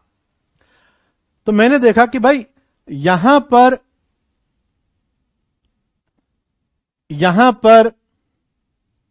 और यहां पर कोई कॉमन टर्म आ रही है क्या? तो तुमने कहा कि भाई यहां आ रही है, a1 स्क्वायर आ रहा है, -2a1 ले लो या a1 ले लो सिंपली, कि सर यहां -2a1 आ रहा है, यहां b1 स्क्वायर सर 1 आ रहा है, a1 square -2a1 1, a1 square -2a1 1। तो मैं ये कह सकता हूं ना कि मुझे रो 1 के अंदर 3 कॉमन एलिमेंट हर जगह दिखाई दे रहे हैं। अगर आप इसको ओपन करोगे तो तुमको a2 square -2a2 1, a2 square -2a2 1, a2 square -2a2 1 सब नजर आ रहा है। तो मैंने कहा कि ठीक है भाई, अब जरा यहां डिटर्मिनेंट भर दो। तो तुमने कहा यहां सर a1 स्क्वायर लिख दो, यहां -2a1 लिख दो, यहां 1 लिख दो। तो फिर अगला डिटर्मिनेंट कॉलम 1 भरवाओ, तो आप कहोगे यहां a1 स्क्वायर है सर, यहां 1 लगा दो, यहां पर b1 लगा दो, यहां b1 स्क्वायर कर दो। तो ये एलिमेंट देखकर, इनफैक्ट तीनों एलिमेंट देखकर तो मैंने इसकी रो 1 को कंप्लीट किया। फिर ये एलिमेंट देख के मैंने उसका कॉलम 1 कंप्लीट किया।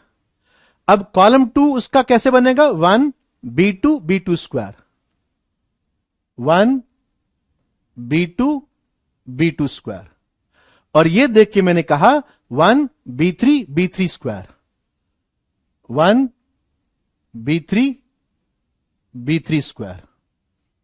ठीक बात। अब ये एलिमेंट ओपन करके देखोगे तो आपको इसकी रो 2 नजर आएगी, a2 स्क्वायर -2a2 1, और ये थर्ड वाली रो देखोगे तो तुम्हें a3 स्क्वायर -2a3 एंड 1 ये नजर आएगा। तो मैंने इसको दो डिटर्मिनेंट के प्रोडक्ट की फॉर्म में एक्सप्रेस कर दिया। अब मुझे लगता है कि इसमें तो कोई खास बात नहीं है सर। आप कॉलम 2 में से -2 बाहर निकाल लो, जो डिटर्मिनेंट बचता है उसको हम जानते हैं।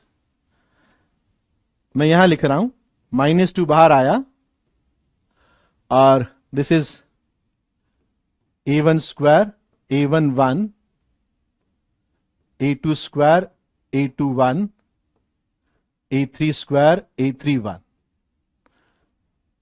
and this is 1 1 1, b1 b2 b3, b1 square b2 square b3 square. मैंने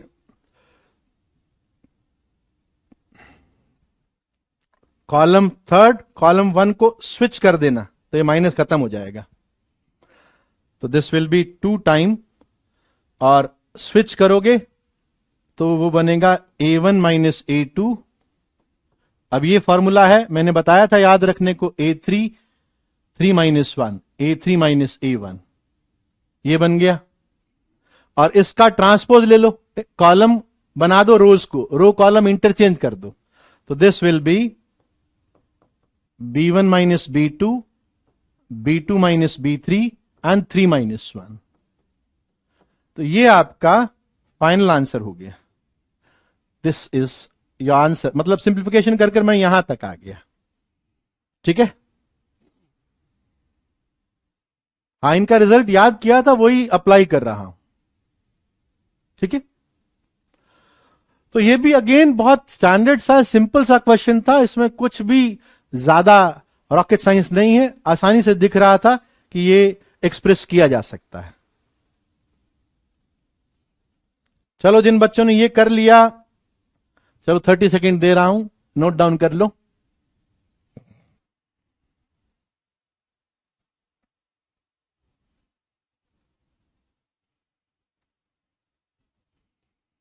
देख लो, यहां लिखा हुआ है कैसे प्रोडक्ट में, कैसे इसको देखते हुए प्रोडक्ट में लिखना है, वो मैंने लिख दिया।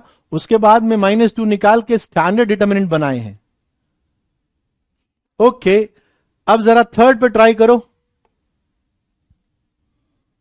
Try this.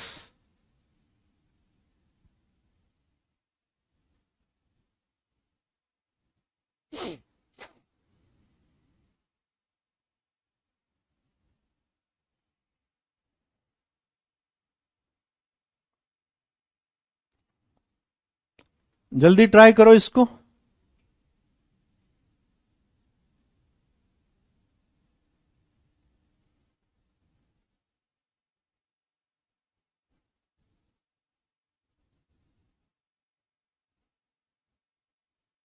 हाँ, ब्लैक बुक तो लेना ही है भाई, ब्लैक बुक तो लेना ही है। ब्लैक बुक से ही तो प्रैक्टिस करेंगे अपन। कर तो सकता है रुद्रांश, तू उसको वैसे स्प्लिट कर सकता है, लेकिन फिर तेरे को फिर डिटर्मिनेंट सॉल्व करना पड़ेगा, फिर मजा ही नहीं आएगा।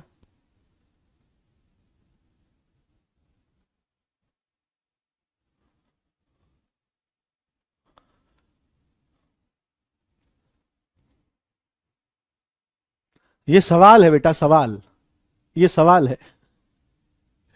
ये क्या है, नहीं, ये क्वेश्चन है।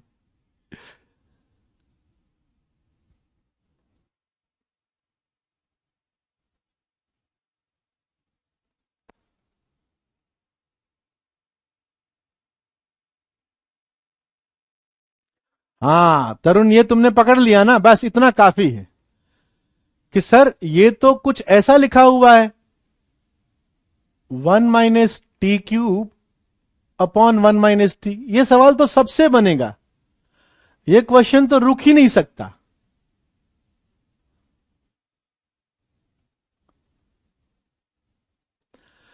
तुमने देख लिया, सारे टर्म दिखने में ही भयंकर लग रहे हैं, लेकिन है ये 1 - t³ अपॉन 1 - t टाइप के।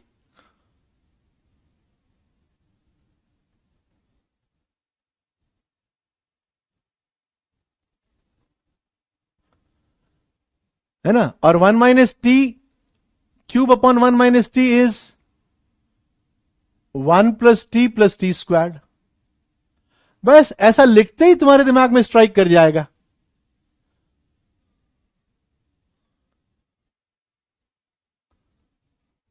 बिल्कुल जीरो नहीं बनेगा वो मिथ। रुद्रांश तुम गलत कर रहे हो, अगर तुम जीरो बना रहे हो उसको, तुम गलत कर रहे हो।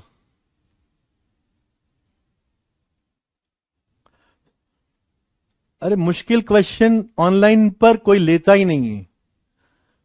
सबसे बड़ी समस्या तो यही है ना। आप दावे तो अपन करते हैं कि ऑनलाइन से अपने को बहुत अच्छे अच्छे रैंक लाने हैं, लेकिन ऑनलाइन पर मुश्किल सवाल नहीं लोगे तो ऑनलाइन से रैंक कैसे आएगी। अब ऑनलाइन पे मुश्किल सवाल लेते हैं तो बच्चे अगली क्लास में आते नहीं है। मुझे इस बात की फिक्र नहीं है, मुझे तुम्हारी रैंक दिलवानी है, चाहे 10 बच्चे ही रह जाएं यहां पर, मुझे इस बात से बिल्कुल फर्क नहीं पड़ता। मुझे जो भी पढ़ रहा है ना उसको एडवांस लेवल का मैं डिलीवर करूंगा, एडवांस लेवल से भी मैं थोड़ा ऊपर डिलीवर करूंगा, ठीक है ना। मुझे इस बात से बिल्कुल फर्क नहीं पड़ता है। आपको एडवांस लेवल से थोड़ा सा ऊपर का ही सवाल आपको मिलेगा। मैं इस बात से, अरे मुझे बहुत साल हो गए पढ़ाते हुए, है ना, मुझे कुछ अचीव करना बाकी नहीं है मेरे लिए। मैं तो सिर्फ ये चाहता हूं कि तुमको वो फील आए जो कोटा के अंदर जो सवाल हम लोग करवाते हैं, जिन बच्चों को फील दिलवाते हैं, जो बच्चे रैंक लाते हैं, एग्जाम एडवांस का फोड़ के आते हैं, वो बच्चे सवाल कैसे करते हैं, है ना, वो कौन से क्वेश्चंस करते हैं। मैं तुमको ऑनलाइन के ऊपर आसान आसान छोटे छोटे लड्डू टाइप सवाल दे दूं, तुम खुश हो जाओ कि हाँ मजा आ गया, मजा आ गया। मेरे को ऐसा जमता नहीं। मेरे को है कि जब तक तेरे यहां पर दिक्कत नहीं होगी ना, तुझे तुझे लगेगा नहीं ना कि तुझे कुछ कुछ समझ नहीं आ रहा, जब तक ये फील नहीं आएगी ना तब तक मजा नहीं है, ठीक है ना।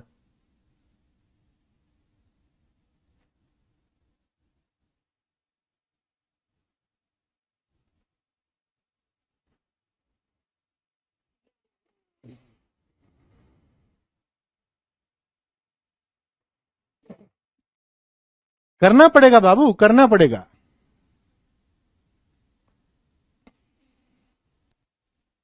करने से होगा। किसी को रोस्ट नहीं कर रहा, आई एम नॉट, मतलब मुझे ज्यादा वो नहीं है। हो गया ना, ये तो फैक्टर बनते हैं ना। 1 - 2 एक, अरे ये ऐसा लिखा हुआ है ना, a³ - b³ upon a - b, तो इसके फैक्टर तो पता होंगे यार। a² + ab + b², तो a को 1 ले ले।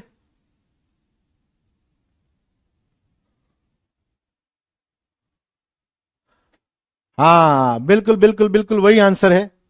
बस इसमें 2 नहीं आएगा, बिल्कुल सही है कि सर इसमें आंसर वही है जो पिछले वाले का है। हो गया ना। ओके, बहुत बढ़िया, शाबाश। तो तुम मुश्किल सवालों से डरना मत यार। आईआईटी जेईई एडवांस के अंदर तेरे को रैंक लाना है ना, आप सब लोगों को रैंक लाना है ना, तो मुश्किल सवालों से डरना मत। नहीं आया समझ में बड़ी बात नहीं है। बहुत सारे सवाल होते हैं जो नहीं समझ में आते, टॉपर्स को नहीं समझ में आते। नहीं, अरे जो रैंक 2 लाया था अभी हमारा बच्चा साहिल, मुझे याद है कि मैं जब भी कॉरिडोर में घूमता था वो मुझे मिल जाता था, सवालों को दिखाता, सर ये डाउट बता दो, सर ये डाउट बता दो। तो डाउट तो सबको आते हैं यार, कोई रैंक 1 हो कोई रैंक 2 हो, डाउट तो सबको आते हैं। सारे सवाल किसी से थोड़ी सॉल्व होते हैं, ठीक है। अब देखो जरा, एक और चीज बता रहा हूं, एक और चीज बता रहा हूं। अगर मैं तुमको बिना थ्योरी बताए हुए अगर ऐसा सवाल दे दूंगा तो तुमको दिक्कत आ जाएगी ना। ऐसा भयंकर सवाल दे दूं जिसको पता नहीं है, previous answer a1 - a2 a3 minus a1 - a2 a2 - a3 a3 - a1 b1 - b2 b2 - b3 b3 - b1, ये वाला आंसर है। इसका आंसर जो है ना, this is a1 - a2 a2 - a3 a3 - a1 b1 - b2 b2 - b3 b3 - b1, बिल्कुल वैसा ही सवाल है। तो लिख तो सही, सॉल्व, अरे बहुत आसान है यार। 1 + a1 b1 a1² b1², 1 plus A1 B2 A1 square B2 square, फिर एक और टर्म लिख ले। अब तुझे नजर आ जाएगा कि 1 A1 और A1 स्क्वायर ये तीनों के अंदर आ रहे हैं। ठीक है,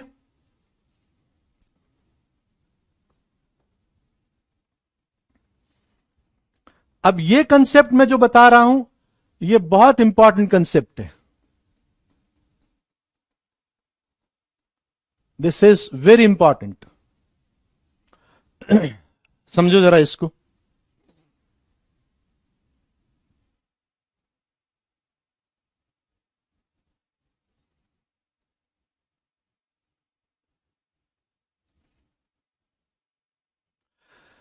कि अगर तुम्हारे पास कोई डिटर्मिनेंट, जनरल डिटर्मिनेंट दिया हुआ है और उसकी वैल्यू 0 नहीं है, और एक आपने डिटर्मिनेंट बनाता है, आपने एक नया डिटर्मिनेंट बनाया आपने, और उसमें क्या किया, आपने एलिमेंट की जगह पर उनके कॉरस्पॉन्डिंग कोफैक्टर्स लिख दिए। Cij is cofactor of Aij। तो D2 की वैल्यू D1 स्क्वायर के बराबर होती है। D2 is D1 square.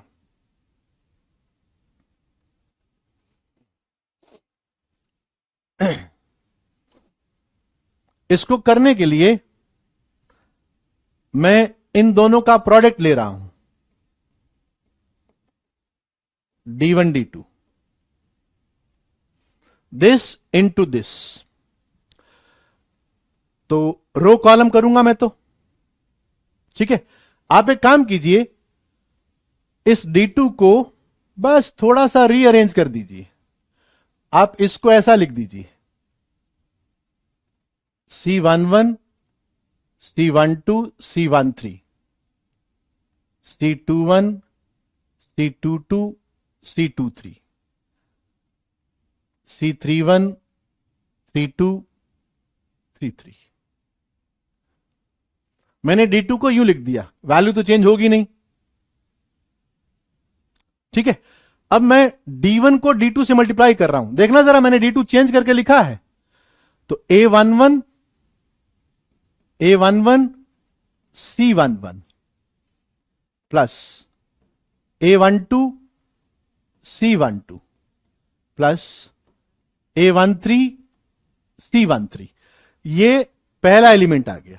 अब दूसरा एलिमेंट, इसका रो 1, इसका column 2, A11 C21 plus A12 C22 plus A13 C23। ठीक है ना, तुम थर्ड एलिमेंट भी लिख सकते हो। ओके, हाँ ये क्वेश्चन डीपीपी में था, वो मैंने प्रोडक्ट बताया नहीं था, वो डीपीपी थर्ड में था। बिल्कुल तू ठीक कह रहा है। हाँ तभी मैंने आज डीपीपी डिस्कस नहीं करी।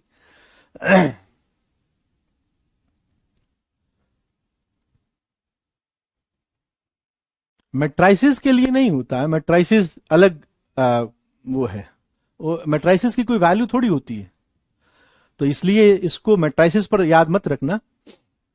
वो ये तो वैल्यू वाइज है कि D2 की जो वैल्यू है ना वो D1 स्क्वायर के बराबर है। तो डिटर्मिनेंट की तो वैल्यू होती है ना, मैट्राइसिस की कोई वैल्यू नहीं होती है। तो ये मैट्राइसिस पर नहीं लगाना अपने को। ठीक है, तो मेरी बात को समझो जरा, मेरी बात को समझना, क्योंकि ये थोड़ा सा वही है ना, थोड़ा फोकस करने वाला बात आ गया। अब तुम मुझे यह बताओ, सबसे पहले तो तुम मुझे यह बताओ कि ये क्या लिखा हुआ है, व्हाट इज दिस? आंसर करो जरा चार्ट के अंदर, ये क्या लिखा हुआ है? A11 C11 plus A12 C12 plus A13 C13, ये क्या लिखा हुआ है? What is this? बताओ फटाफट बताओ जरा, चार्ट के अंदर मुझे बताओ कि ये क्या लिखा क्या हुआ है। ये चैट के अंदर लिखो, मुझे बताओ।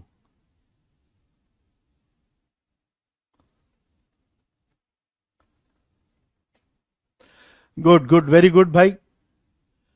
हाँ, कविश, काना, आयुष, वेरी गुड, बहुत बढ़िया। तुमने पहचान लिया कि सर ये तो डिटर्मिनेंट D1 की वैल्यू लिखी हुई है। ये तो, यस, वेरी गुड, ये तो सर डिटर्मिनेंट D1 की वैल्यू लिखी हुई है, इसमें कोई डाउट ही नहीं। ये डिटर्मिनेंट D1 की वैल्यू लिखी हुई है, इसमें कोई डाउट ही नहीं है। ठीक बात, क्लियर है? ओके, D1 की वैल्यू है, ठीक है। अब जरा देखो, नाउ फोकस, जरा आ जाओ, अब इस पे आ जाओ, अब इस पे आ जाओ, इस पे आ जाओ। ये ध्यान से सुनना, इस बात को तुम ध्यान से सुनना कि ये क्या है, ये क्या है।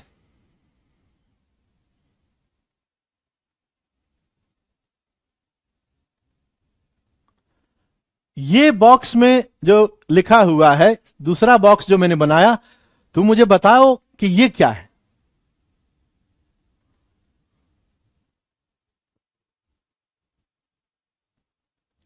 बताओ ये क्या चीज है। अब तुमने आंसर किया, बहुत सही। तुम मुझे यह बताओ कि ये जीरो क्यों है। कुछ बच्चे आंसर कर रहे हैं कि ये जीरो है। Why it is zero, why it is zero, zero क्यों है। ऐसा मत बोल देना कि सर चेक कर कर देख लो जीरो आएगा ना, ऐसा नहीं। लॉजिक दो कि ये जीरो क्यों है, वाई इट इज जीरो, जल्दी बताओ। वो तो तूने इसका लैंग्वेज लिख दिया कि ये है इसलिए जीरो है। जीरो क्यों है, ये जीरो क्यों है।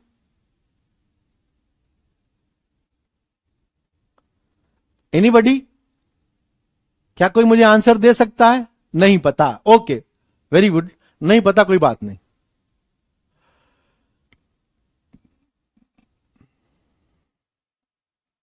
अब जरा ध्यान से सुनना मैं जो बोल रहा हूं, मतलब इतना लेजर फोकस होकर, लेजर शार्प फोकस चाहिएगा इस बात को समझने के लिए। वो दूसरे के कोफैक्टर से, अच्छा देखो ये क्या कर रहा है सर, इसमें एलिमेंट तो लिया हुआ है A11, मल्टीप्लाई हो रहा है इसके कोफैक्टर से। अगला एलिमेंट है A12, मल्टीप्लाई हो रहा है सर इसके कोफैक्टर से। अगला एलिमेंट है A13, मल्टीप्लाई हो रहा है इसके कोफैक्टर से, है ना। ये हो रहा है ना। बात को समझना कि सर एलिमेंट तो ये इसके कोफैक्टर से मल्टीप्लाई हो रहा है, एलिमेंट ये इसके कोफैक्टर से मल्टीप्लाई हो रहा है, ये एलिमेंट इसके कोफैक्टर से मल्टीप्लाई होकर जुड़ रहे हैं सर। ठीक है, एक बात बताओ, एक बात बताओ मुझे, जब मैं ये C21 लिखता हूं, जब मैं ये C21 लिखता हूं, जब मैं ये C21 लिखता हूं, क्या वहां पर A21 का रोल होता है या नहीं होता है। जब मैं इसका कोफैक्टर लिखता हूं, इसका कोफैक्टर जब मैं लिखता हूं C21, तो वहां पर A21 का रोल होता है क्या। नहीं ना होता। सर आप तो इसको छुपा लेते हैं, इसको डिलीट कर देते हैं, A21 का रोल नहीं होता ना। यू गॉट माई पॉइंट, कि जब इसका कोफैक्टर लिखा जाएगा इसका तो रोल ही नहीं रहेगा। जब इसका कोफैक्टर लिखा जाएगा तो A22 का तो कोई रोल ही नहीं है। जब A23 का कोफैक्टर लिखा जाएगा तो A23 का कोई रोल नहीं है। बात क्लियर हुई कि सर इनका तो कोई रोल ही नहीं है। किसका, इनका, A21, A22, A23, इनका कोई रोल ही नहीं है इनके कोफैक्टर को बनाने में। मानते हो ना इस बात को, मानते हो ना कि इनका कोई रोल नहीं रहता है, इनके कोफैक्टर बनाने में इनका कोई रोल नहीं है। कोई रोल नहीं है ना, समझ गए, कोई रोल नहीं है। ठीक है ना। अब ध्यान से सुनना, जब रोल ही नहीं है तो मैं अगर इस पूरी रो के एलिमेंट को, जब मैं इस पूरी रो के एलिमेंट को, समझना, पूरी रो के एलिमेंट को हटा देता हूं, डिलीट मार देता हूं, और यहां पर मैं इस रो 2 के अंदर A11, A12, A13 लिख देता हूं,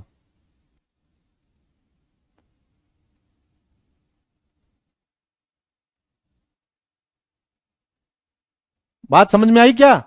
कि मैंने जब इसका रोल ही नहीं है इसको हटा दिया और मैंने इनकी जगह पे A11, A12, A13 लिख दिया,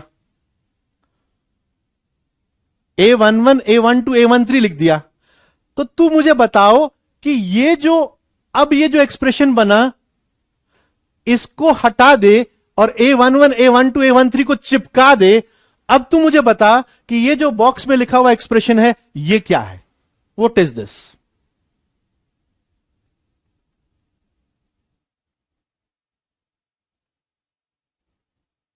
ये क्या है?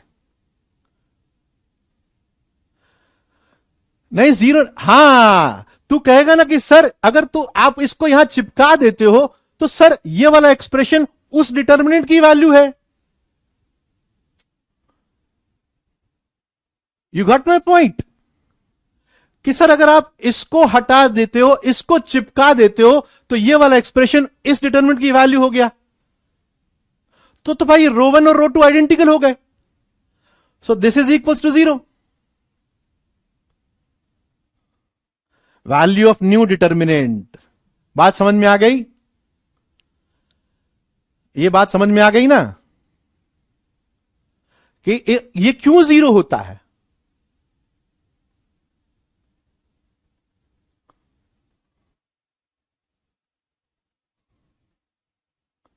क्योंकि रो 1 और रो 2 आइडेंटिकल हो जाते हैं नए डिटर्मिनेंट के अंदर, value of the new determinant. Of course, हां तो 0 है इसीलिए तो ये 0 हो गया। बात समझ में आया? बात समझ में आया ना?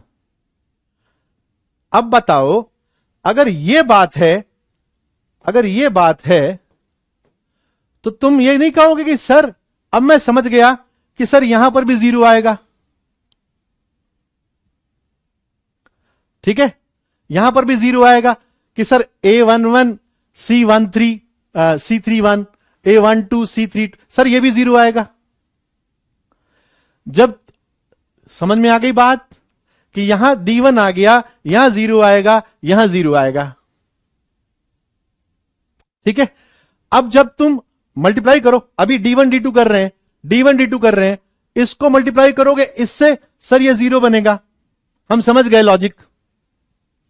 जब इससे ये रो इस कॉलम से मल्टीप्लाई होगी 0 बनेगा, जब ये रो इस कॉलम से मल्टीप्लाई होगी सर D1 बनेगा,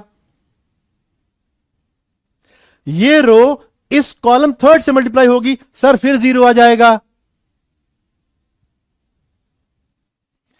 अब ये रो 3 कॉलम 1 से मल्टीप्लाई हुई सर 0 आ गया, रो 3 कॉलम 2 से मल्टीप्लाई हुई सर 0 आ गया, रो 3 कॉलम 3 से मल्टीप्लाई सर D1 आ गया।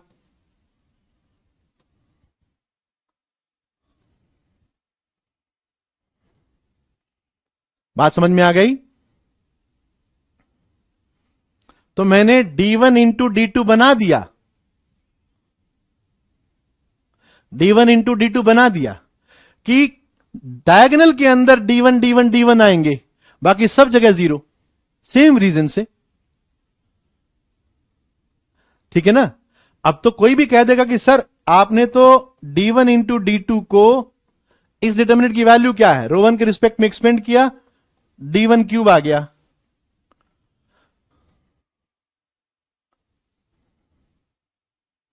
और तुझे कहा है कि D1 की वैल्यू 0 नहीं है तो कैंसिल कर दे, D1 0 नहीं है तो कैंसिल कर दिया, तो D2 क्या हो गया, D1 स्क्वायर्ड।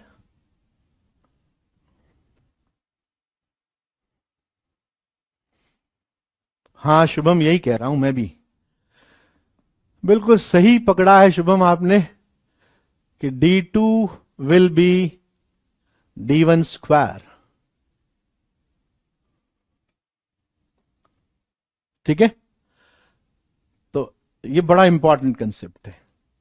अब देखो जरा, अब तुम, मुझे लगता है अब तुम इसके ऊपर बने हुए सवालों को पहचान सकते हो। अब तुम इस पर बने हुए सवालों को पहचान सकते हो। अब जैसे इसके ऊपर ये क्वेश्चन फ्रेम किया गया है, ये ब्लैक बुक के अंदर सवाल है। आप कहते हो ना सर ब्लैक बुक करवाया करो, ये ब्लैक बुक के अंदर सवाल है।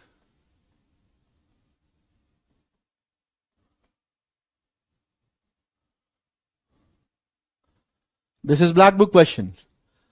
अगर जिसको पता नहीं होगा उसको तो ये एक्सप्रेशन देख के ही दिक्कत हो जाएगी कि ये क्या दे दिया।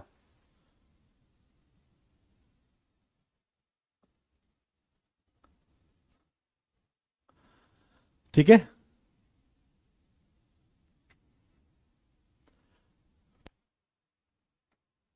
देख रहे हो कि ये क्या लिखा हुआ है, ये क्या है, क्या ये दिखाई दे रहा है क्या है?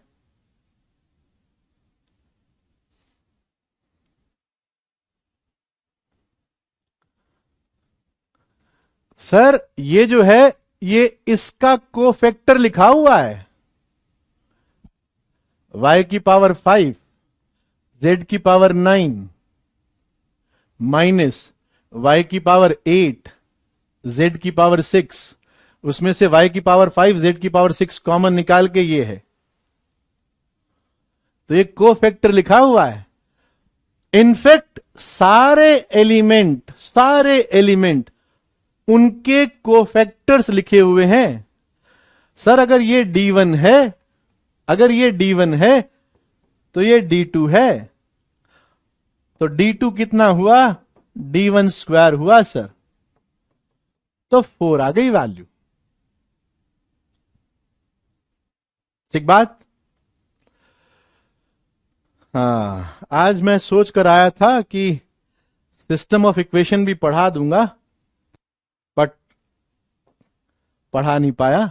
कोई बात नहीं, तो डीपीबी 3 आप कर लेना बच्चों। और जो आज का लेक्चर है ना, ये एक्सट्रीमली इंपॉर्टेंट था। ठीक है ना, आज का लेक्चर तुम दोबारा से रिविजिट करना, उसको दोबारा देखना कि कैसे मैं प्रोडक्ट को पहचान रहा हूं, कैसे मैं कोफैक्टर वाले डिटर्मिनेंट को पहचान रहा हूं। ये दोनों कंसेप्ट एकदम क्रिस्टल क्लियर होने चाहिए तुम्हारे। ठीक है, तो आज बच्चों इतना ही, फिर मिलेंगे आपसे नेक्स्ट क्लास के अंदर। Love you all, thank you.